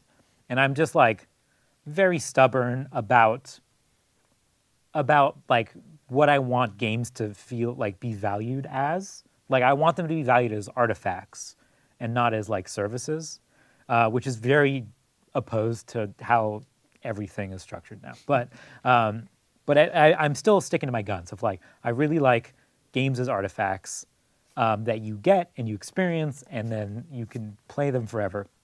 But I want to do a free version.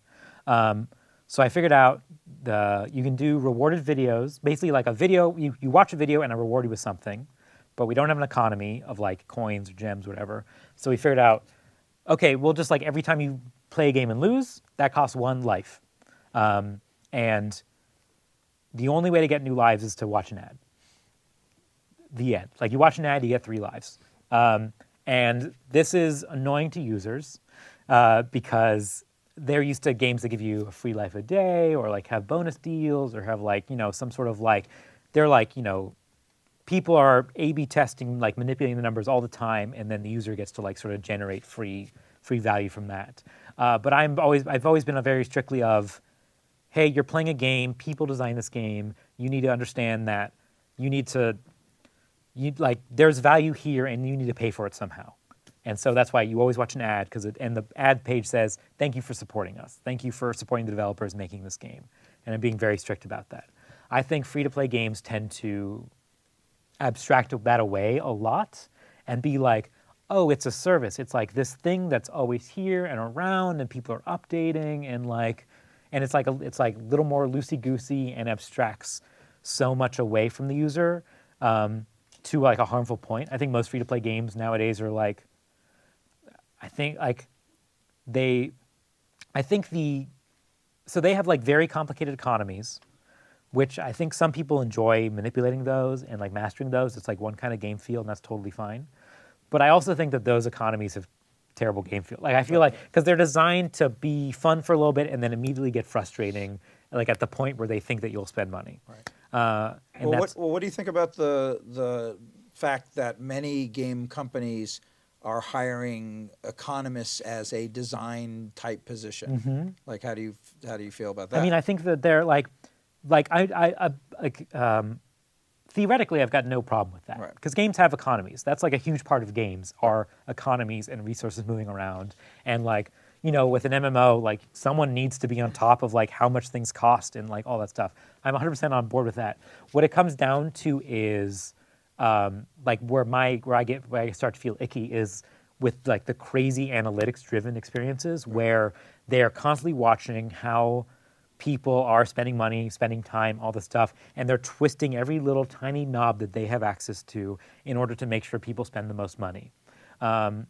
And you can really feel it as a player, like, because they're making big, broad decisions without thinking about it from a game feel standpoint. But as a player, you're like, oh, I can like I can feel the strings being pulled here, and it feels gross. Yeah. It's abusive. It's abusive, yes. All right. That's yeah. All right. I'm just sorry to bring up a ugly topic. No, I mean, but I have a very strong stance about this. Like, I think plenty of people think they're okay. Like, think that they're like it's a little more fuzzy issue, fuzzy place. But I really like.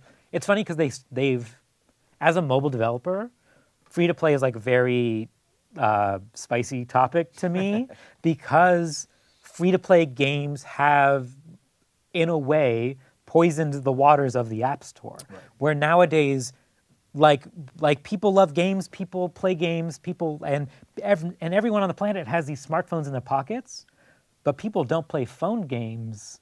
Like gamers don't play phone. Like gamers who get pleasure out of mastering skills. There's a lot of different kinds of fun, and I think people like classical gamers tend to get their joy from like skill mastery. And that's like an audience that I want to serve, like a kind of game that I really enjoy making games for, and I think those kind of gamers have like walked away like hands up about the App Store. They're like, I'm not going to touch the App Store because it's full of this free to play poison that has terrible game feel. That's not about mastery. That's about just throwing time at a thing until like a number goes up, and like you can really feel it and really feel that poison as game players. And so it's really poisoned the water, and free to play that. And so people who like games, who have phones in their pockets, don't play mobile games because of free to play games. Right. So that's why I'm just like have a lot of opinions about it. No, that's good.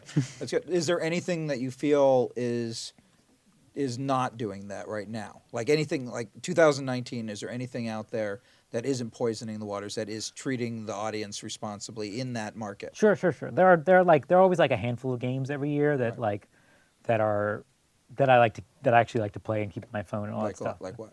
Let me look at my phone. I mean, I'll tell you right now. All right. Real quick. There's.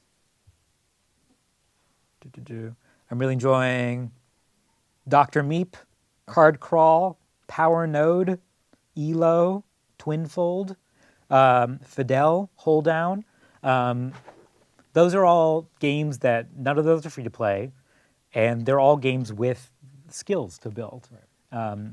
And I think that's really like the pleasure that I really enjoy and go for and want to see more of on mobile. Great. Yeah. That's good. It's a good thing we recorded that too, so that way I can look it up later and find some games. All right, so I'm going to bring up another spicy topic. Sure. And that is cloning. Yeah. All right, you've had some experience with that. Yes. Yeah. So tell us what happened. How did you respond? How do you feel about it? Right. Because I know how I would feel about it. Yeah. So again, we made threes, $1.99. 2 weeks later, a game showed up on App Store called 1024, and it was like threes but uglier and with a block in the middle, and it was not fun. And then someone saw 1024 and then made a version without a block, and it was just and put it on the web. And then put it open source. And then someone saw that one and said, oh, let's take out the block, and also it'll just be even numbers and all that up. And that ended up being 2048 made by some Italian kid in a weekend. And that exploded and took over the whole internet. Like I said, second most Googled game that year. And then he released it totally open source under the MIT license, which says you can do anything you want with this code, I don't care. Someone took his code, made it an app, stuck a little ad at the bottom, like that pops up and feeds money, and then that ended up coming out and being on top of the App Store charts for over a year, which is absurd for apps. And yeah, so the clone of the clone of the clone of the clone ended up making a ton of money. And yeah, so that was like a very strange experience to follow. Like just connecting all the dots was a lot of work because there's so many like random connections, and the final person is like some person in France who publishes games who doesn't care about games. Like they just publish a bunch of free games and whatever sticks. It's just like a business thing. Exactly. Yeah. What was it I was going to ask you? Oh yeah, at first I was a little like I was flattered. Right. Like I was absolutely like, wow, people are cloning my game. They must like the game design. I was a little annoyed. It was a little different. I actually don't like 2048 is easier than threes in a lot of ways. I wasn't into that because again, skill based is like really my bread and butter. The person that the cloning hurt the most was Greg, the artist. Right. Yeah. The cloning hurt Greg the most because while my design work was still fundamentally there, like where I kind of designed 2048 or like at least a version of it, Greg's work was erased. And everything he did to make threes the best that it can, that made it top of the App Store, that got the awards, was erased. And basically his work was invisible. Right. And so that was really, that's really where like most of the pain lived. Yeah. And yeah, so that sucked. Nowadays, I feel like proud of that 2040 exists and all that stuff, and because it's kind of the Frankenstein of your exactly of your threes. Yeah. Now, do you find? Did you ever have anybody come up to you and go? You'd say, "Oh, I made threes," and they're like, "Oh, that's just like 2048." Oh, all the time, all the time. Yeah, that's the curse of being the first, right? Yeah, it's the curse of being first, and no one's heard of your game. People haven't. Sometimes they'll be like, "I made a game called Threes." They don't know what it is. Like, have you heard play 2048? They don't know what that is. Like, no one knows any games. No one knows your game. Yeah, there's no memory. Yeah, except exactly. for here. we remember everything. All right. So one of the things though that I remember came out of you making threes was you got to meet the creator of Tetris. I did. And what was that like?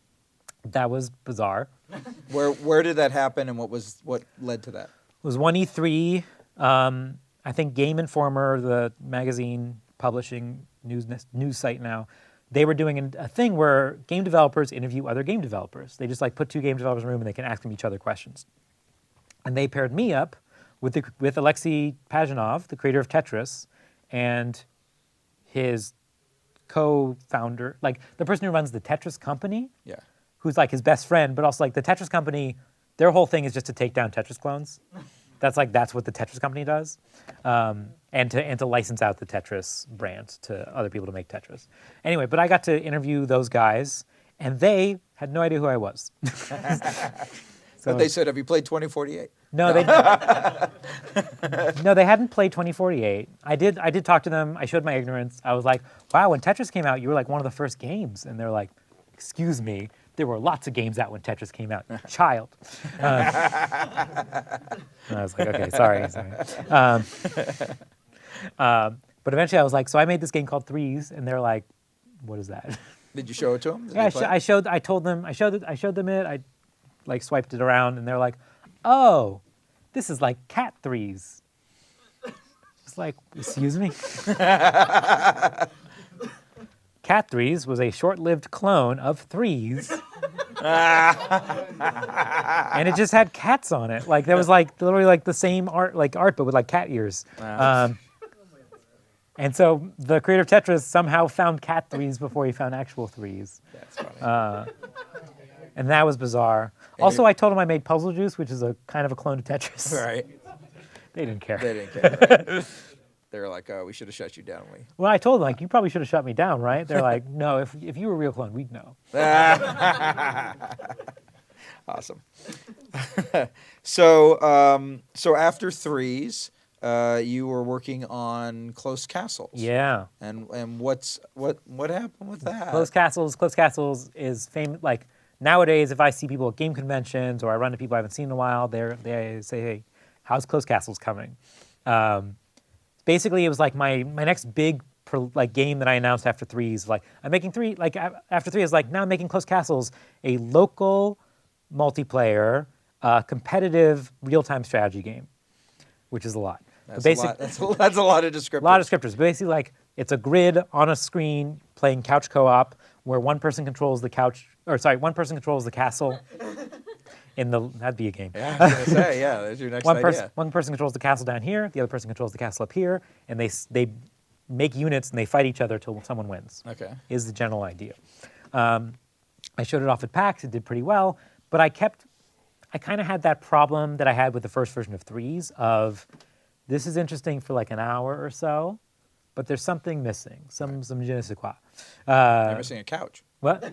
Yeah, it's missing the couch control. Or cat ears. Yeah, oh, that's it. Close Castles. Close Catzels. Catzels? It's like a Catzels. pretzel. Yeah, made like a of pretzel. Like cat. So I did what I like to do, which is step away. I was like, this worked for threes. Again, every tool fails. Stepped away, came back to it. Was like, aha, I know how to fix close castles. Overhauled the design. Still was no good. And basically I did this roughly 4 times. Oh. And every time I would come home with like these huge, like throbbing headaches of trying to balance a minimalist RTS. Which turns out to be a very, very hard problem for lots of reasons. Because all the numbers, like I was like, minimalist was like a huge like core of like what I wanted to do, which meant I kept all the numbers very small. Like everything cost 1 or 2 gold, or maybe 3 gold. Here's a problem with that. If something costs 1 gold, great. But if it's like a little too cheap and I need to raise the price, the least amount I can raise it by is by doubling the price. Like that's like the smallest increment I can make for something that used to cost 1, now costs 2. Its price is now doubled, which like totally throws off like the balance of everything. Right. From just changing it by 1 unit. And so that ended up like giving me these crazy massive like headaches every time I worked on it, because every time I would change literally 1 number, the entire balance of the game would change. I would need to find new people to test it with who weren't sick of me wanting to play Close Castles with them. And there was always like something a little wrong, something a little off. Right. And I never ended up figuring out like, I think I nailing it have down. the answer for you. Tell me. All right. So what I think you should do is, rather than like, how do you get the money? That's a good question. There were a lot of ways you got the money. All right. So what if you do this? Like take your cue from what you did with semi-automatic. Yeah. Make it that the money just automatically starts adding up, right? So you don't earn it. It just, like you've got your Swiss bank account or something Yeah, that's yeah. feeding into it, right? And then the challenge becomes, all right, when do I press the selection to pay for the thing that I send out? And that resets the money counter back to 0. So now it's a timing game of money builds, boop, money builds, boop, money builds, boop. Oh, I need something bigger. Money, boop, bigger. Money, bigger, right? Oh, I want something small. Money build, right? So just remove that thing and just make it an automatic thing, right? Would that work? That was one of the iterations. Oh, all right, well, all right. Yeah. Here's where I've landed on Close Castles. All right. I'm interested in going back to it All again for the 6th time, because I feel like I have better tools now Yeah. to deal with it. Tools as a creator or tools as Like actual. I learned recently a new a tool, like a game design tool. Oh, okay. So the problem with Close Castles, the reason it kept giving me headaches was RTSs are fundamentally about growing in power and size, and they're fundamentally about feedback loops. You invest in something, like let's say a mine that lets you generate money faster, which fundamentally lets you get money faster, which means that you should be spending it faster, which means that you'll be generating like attacking units faster. Right. And basically there's all these like feedback loops building on top of each other. And it's really hard to balance something that is not linear but exponential all on top of each other, all these layered exponential systems. Right. So the tool that I found recently, it's called Machinations. Have you heard of it at all? No. It's like this weird I don't know where they're from, but basically these 2 designers figured out a way to diagram out the way that resources move around in games, and like actually lay it out in like a program, like an old app on your, like it runs in like Adobe Air, it's pixelated.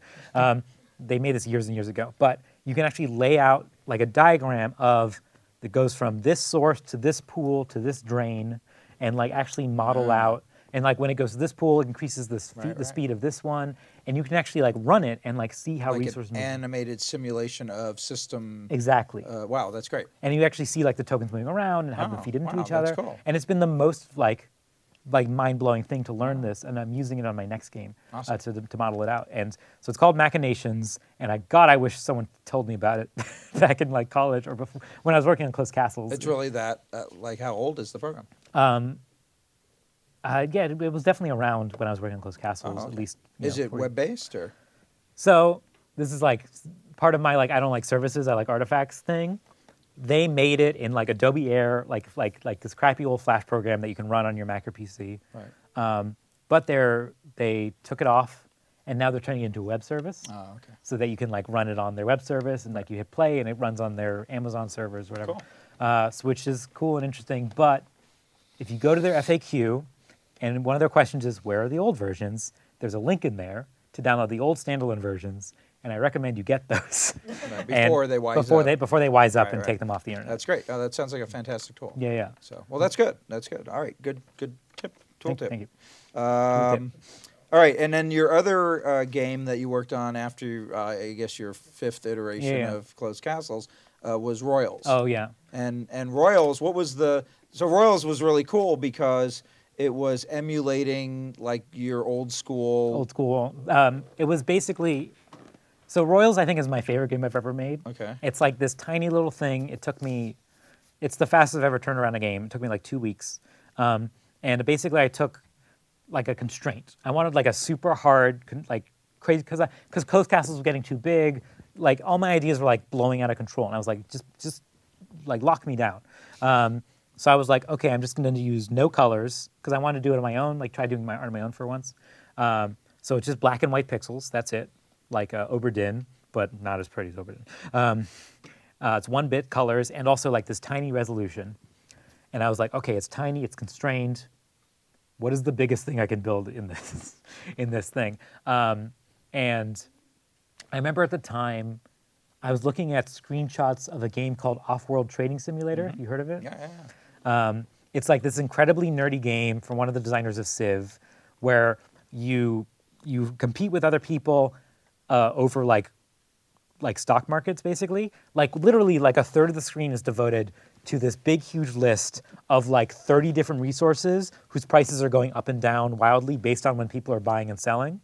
And that game, I didn't enjoy playing it, but I really liked looking at the screenshot and like being inspired by that. So I was like, okay, I would love to make a game like because I was tired of Closed Castles. I'm like, I'm done being minimalist. Let's make a game that has like 12 different resources that you have to take care of, not just like gold. Now you get like, so I was like, so I just made like, I devoted a big chunk of the screen at the bottom, like here are your 12 different resources. And I like castles, so I set it in old-timey, medieval time. Also, you get like a lot of leverage out of using very well understood tropes. And so medieval stuff is so tropey. It's like, okay, you know what a castle is, you know what a blacksmith is, you know what a farm does. It's like, okay, I'm just gonna lean into those tropey things. And so the stuff at the bottom was like, your health, your strength, your charisma, how much wood you have, how much, there were other stuff. There's like, and like how many followers you have and all that stuff. And just like lean into, let's make a goofy game where you're just managing all these resources. They're going up and down forever.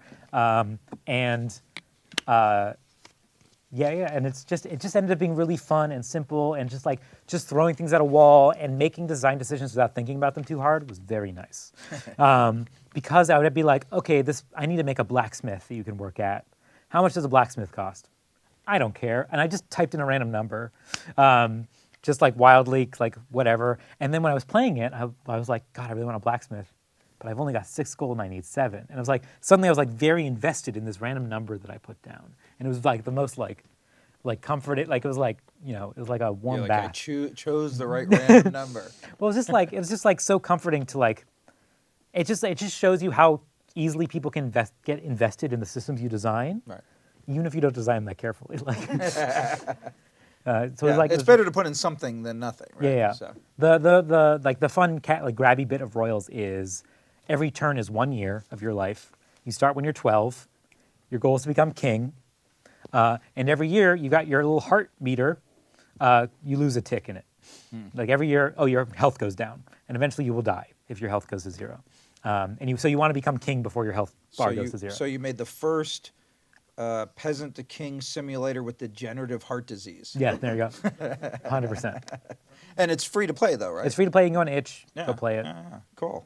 Yeah, it's cool. I liked it, and I particularly liked the presentation of it, which you kind of show like an old floppy disk, and Oh, yeah, you know, yeah. it looks like kind of this artifact of a past that never quite existed. Part of me making Royals was I'm just tired of all my usual bullshit.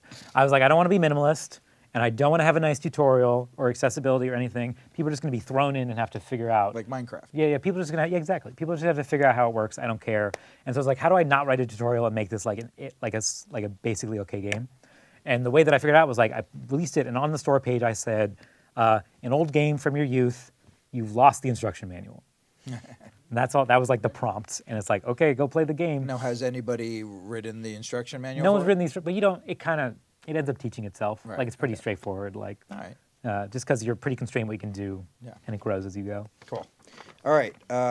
So let me ask, kind of before we get into a couple of questions, what do you think is the future of the industry, especially mobile?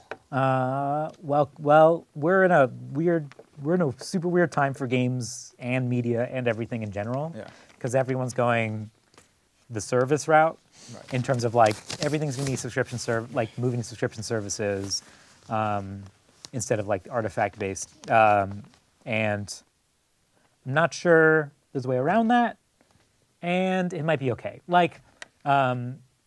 Apple Arcade, the thing they announced is them trying to fix the poison in the water that I talked about. Right. They're just like, hey, we're going to release a lot of cool games all at once. And it does feed into their, like, we're going to be subscription model sort of thing. But that might actually, it might be, worth it, like, at that point. Like, How do you think that compares to what Google is doing? oh, I hate Google. I can't stand it.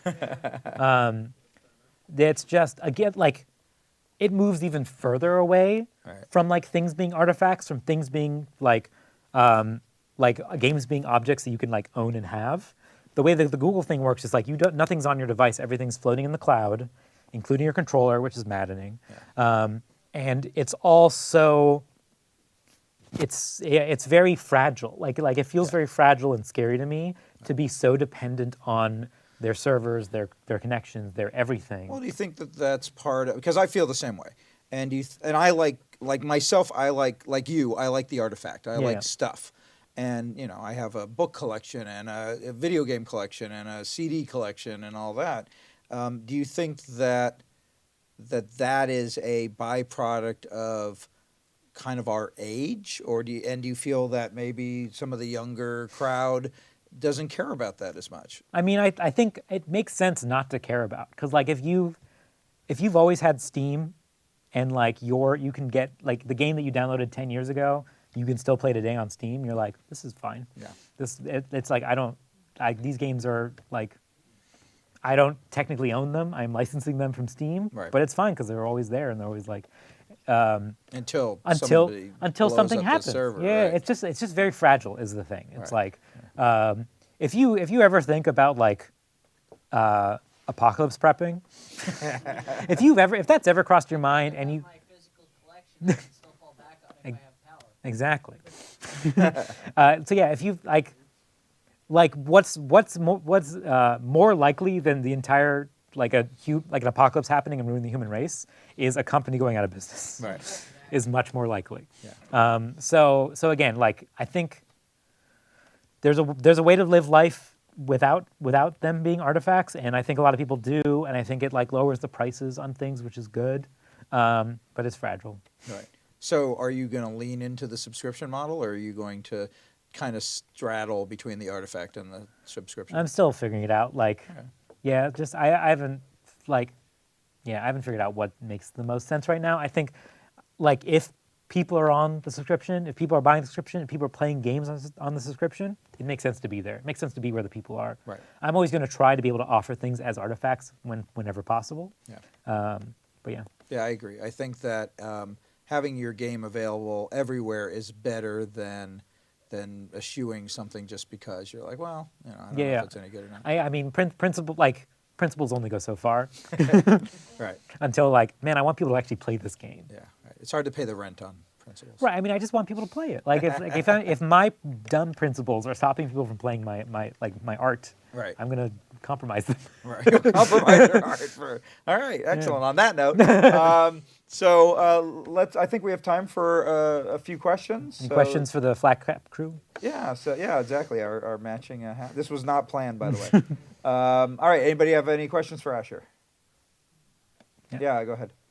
So right now, as you're saying, there's a lot of free-to-play poisoning the market and kind of making it so that people, so that quote-unquote real gamers, I hate using that term, Yep, are me too. trying to focus less and less on the phone industry. Is it too far gone, or is there always a chance to bring quote-unquote real games onto mobile? I absolutely think there's a way to bring them back. Like, but I think it's very hard. I think mobile is like a super hard platform to make for in general, which is why there's like a lot of people get very close, but they end up floundering in terms I think in terms of like again, like my pet peeve is when games punish me for looking away from the screen.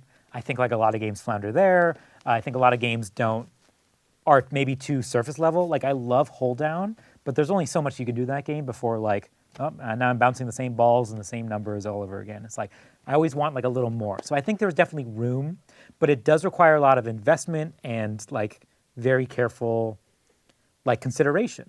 Mobile's a weird platform because it's fundamentally different from the two platforms that we're familiar with, like computers and TVs. Like a TV, like a computer game, is fundamentally like lean in. Like the screen's right there, you can lean in. You can be playing off-world trading simulator, and read all the tiny numbers about how much everything costs and get that information and be comfortable. If that was on a TV, it'd be impossible because all the numbers would be very far away, very small, and you wouldn't want that. Which means, so for consoles, you want lean back experiences where you can sort of lean back, have action wash over you, have the big epic experience wash over you. It's almost like a book versus a movie. Right, exactly. And so like those are like lean in, lean out. What the hell's mobile? What are you doing with your back when you have that? So it's like Press up. But like that's the thing is that people use their phones in tons and tons and tons of different ways. Right. They're either waiting in line at Starbucks, or they're reclining in their bed in the morning, or they're like on the subway. But it's never fully, it's like almost never full attention. Exactly. Right. I think that's the key element to design for, Yeah. is like how to make fulfilling experiences with a fraction of attention. Right. So I think a lot of games actually end up asking too much attention or too little. Like I feel like there's a very specific line there that mobile games should be striving for in terms of like, basically, I call it Netflix brain, where you should be able to watch Friends on Netflix and also be playing a game at the same time. Right. And like that's like the right amount of attention. Right.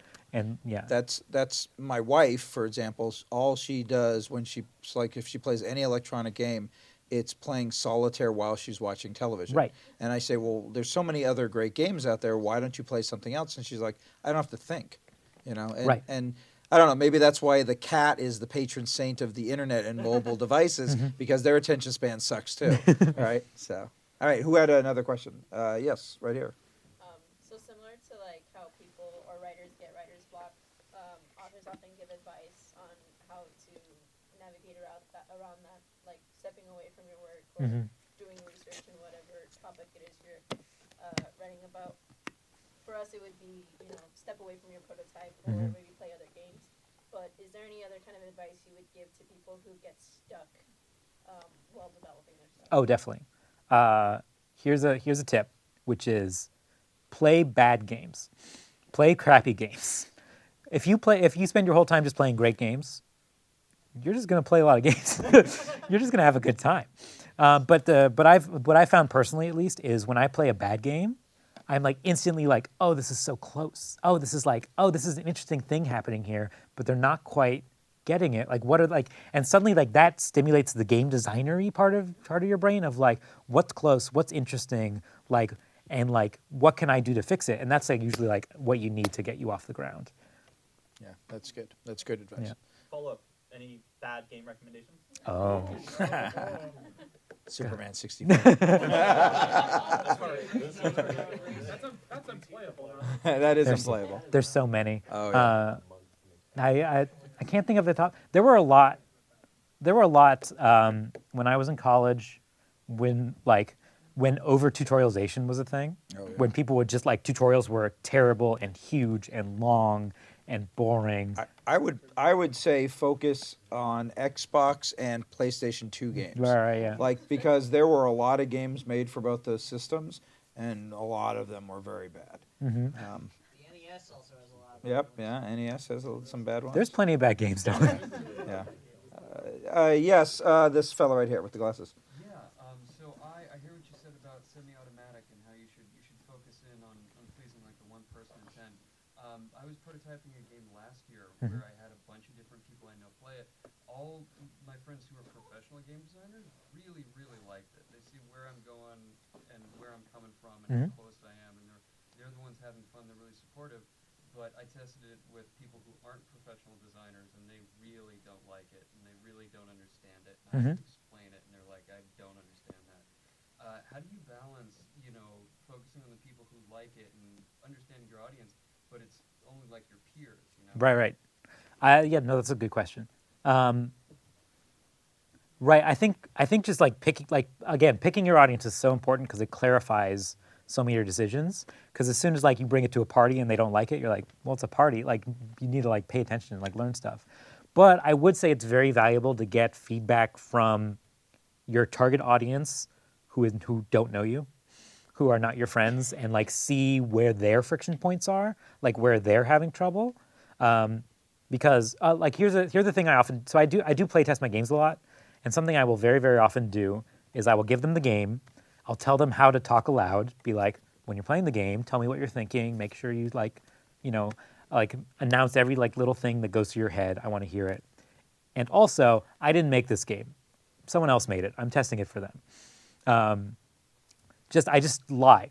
That, to be clear, I just lie that I didn't make this game and that I'm like a third party who doesn't care about how it's received. Because everyone wants to be nice. Everyone's a good person in their heart and soul, and don't let them be nice about your game. Let like hear the critique, hear like where their friction points are, and again, like when they're talking aloud is very, very valuable part, like because that's what's on their mind of like where they're having trouble. After they play test it and they have some distance and they think about it and they tell you things, that's usually useless garbage because they're coming up with their own crazy bonkers ideas, and really what you care about is their problems, not their ideas. Yeah. Yes. Emerging technologies, AR, VR. Where are you at? with all that? I play around with AR a lot. I've released an app, like when AR for iOS came out, I released an app called, because I wanted to play. I had this year where I was just doing a bunch of random prototypes, and one of them was like an app where you could like lay down furniture and like lay out a room. And I ended up making an app called Housecraft and releasing that. And that ended up sending me down a path of playing with AR a lot and figuring out like where what's fun, like what's interesting, what will people do. So I'm very AR focused. The main thing I always go back to with AR is people are fundamentally very lazy, and like fundamentally will strive for whatever is the most comfortable. And with the current development of AR, and also like most VR experiences are you're standing, you're walking around, your arms are out, and all this stuff. And like all of those are fundamentally uncomfortable positions. Like this is an uncomfortable position, and this is an uncomfortable position. And neither of those technologies are gonna like reach like people using them every day sort of status until we can figure out how to get people into comfortable positions while they do it. Is sort of like where I'm at with VR and AR. Did you consider it at all for your narrative project? No, not at all. Like, Because of that, yeah. well, yeah, and also like it's so new that like I don't consider, like I like to be a medium adopter, like not an early adopter or a late adopter. I like being like, hey, this technology there have been experiments, there's things to prove out, like there's a lot of media I can draw from, but it's still nascent enough that there's like some interesting stuff here that hasn't been explored yet. That's usually where I get into emerging tech. So I haven't considered it just yet because it's not quite there because of that problem that I mentioned. So maybe you should make a whole line of AR games where you just play in bed. I mean, yes, perfect. I mean, until basically, I'm making the argument for air glasses. Like that's really like Right. air glasses where you can have your hands down here Right. and right. do stuff. And do other things. Yeah. Any other questions? Yes, Brandon. So you mentioned that you used to play games like Fantasy Times when online. Do you find yourself inspired by or referencing the mechanics or the functionality of certain online games when you come up with ideas? Hmm. Can you start with one? The question is, can I think of other online games that I've like, pulled from? Absolutely, actually, yes. I have very fond memories of like playing computer games and all that stuff. Like, especially because again, this goes back to the comfortable position thing. I love hands-on keyboard, like as like a way to play games. Like mouse is fine. Obviously, you can do mouse for 1,000 years, but there's something very, very satisfying about like I have arrow keys on one hand and then like Z and X on the other. I find that like to be like a very soothing way to play games. So just click, click, click, click, click, click, click, click. Royals actually is just those 4 keys and Z and X. And so I'm really inspired by like a lot of Pico 8 games and stuff like that. Also use those controls. And it's just very good, very comfortable game feel that I think like more people could get very easily into if we wanted to because tons of people have laptops nowadays, and I don't think enough people are leveraging like the laptop form factor as like a fun way to play games. Because they're like, if it's on PC, suddenly people instantly go to mouse as like the controls. Right. But when you've got like a nice big keyboard there that people can use. But a lot of the laptops, in my observation, they're getting smaller, which is making for a more uncomfortable That's fair. key experience. And then the mouse is becoming the touchpad, which removes that.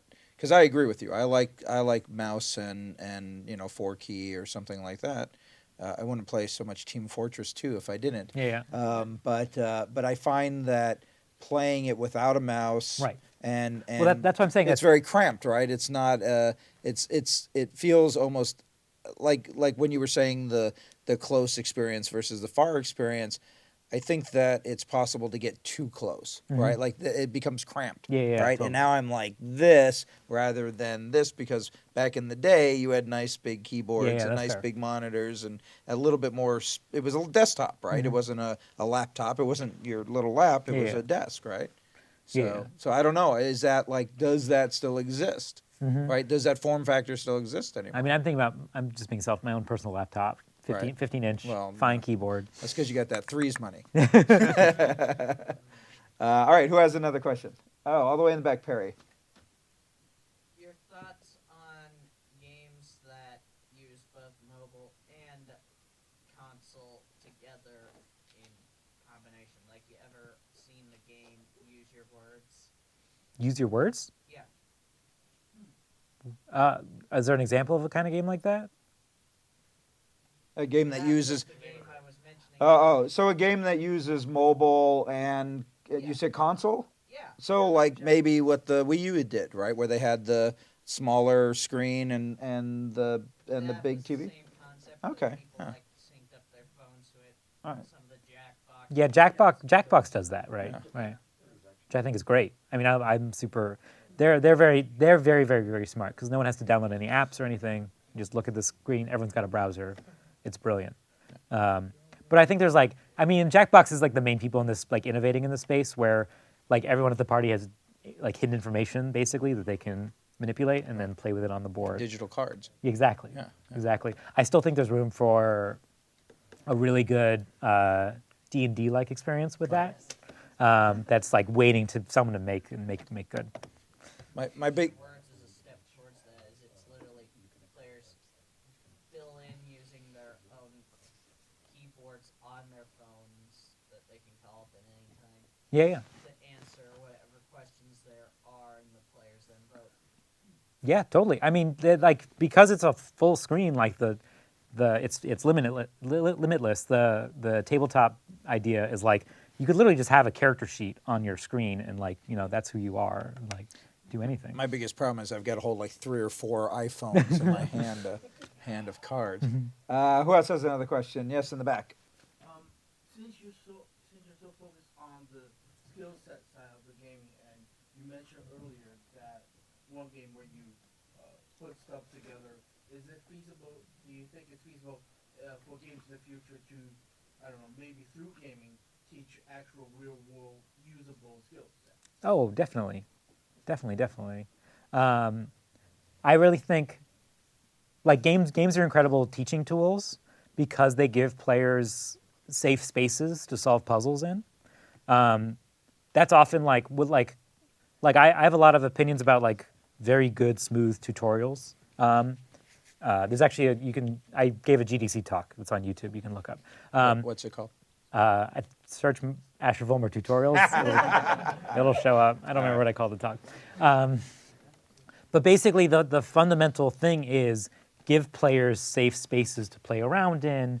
Like, if you're like, you need to learn this rule to continue, give them a safe space where they can express themselves a little bit and feel around like the literal edges of the possibility space, and then like complete the rule when they're ready, and just give players and just basically keep increasing that play space until they're ready to like basically fail, until you're like, okay, now there's failure, good luck. And I think that's like a great way to learn like real world skills in, to an extent. It'd be hard to do that with like social skills or anything like that. But if it comes to like anything that is like, what do you call it? Like, Building? yeah, like programming, like anything that like follows strict rules is viable to be learned like that. I say social skills don't work because people are big black boxes that don't follow rules. All right. You have to figure out how to interact with them thoroughly. All right, we have time for one last question. Go ahead. So, a big game in the mobile community right now, obviously, is Pokemon Go. Mm-hmm. And just where do you see that type of game where it does use the phone as a tool that you can move around with? Right. Going outside, going to other countries, et cetera, et cetera. Right. I mean, that's funny because Pokemon Go is very interesting because it's so successful, and it is technically AR, but like the AR part doesn't actually matter. It's really the GPS that matters, the GPS location, and because like Pokemon Go would not be able to exist without Pokemon. Fundamentally, Pokemon is this huge brand that everyone knows. It goes like, what is it? Mickey, Pikachu, like they're right there. Mario somewhere in Mario between, somewhere maybe. in there. Yeah. Smosh Games put best in their two honest game trailers. The Kingdom Hearts one, they said American Pikachu for Mickey, and then when it came to Pokemon,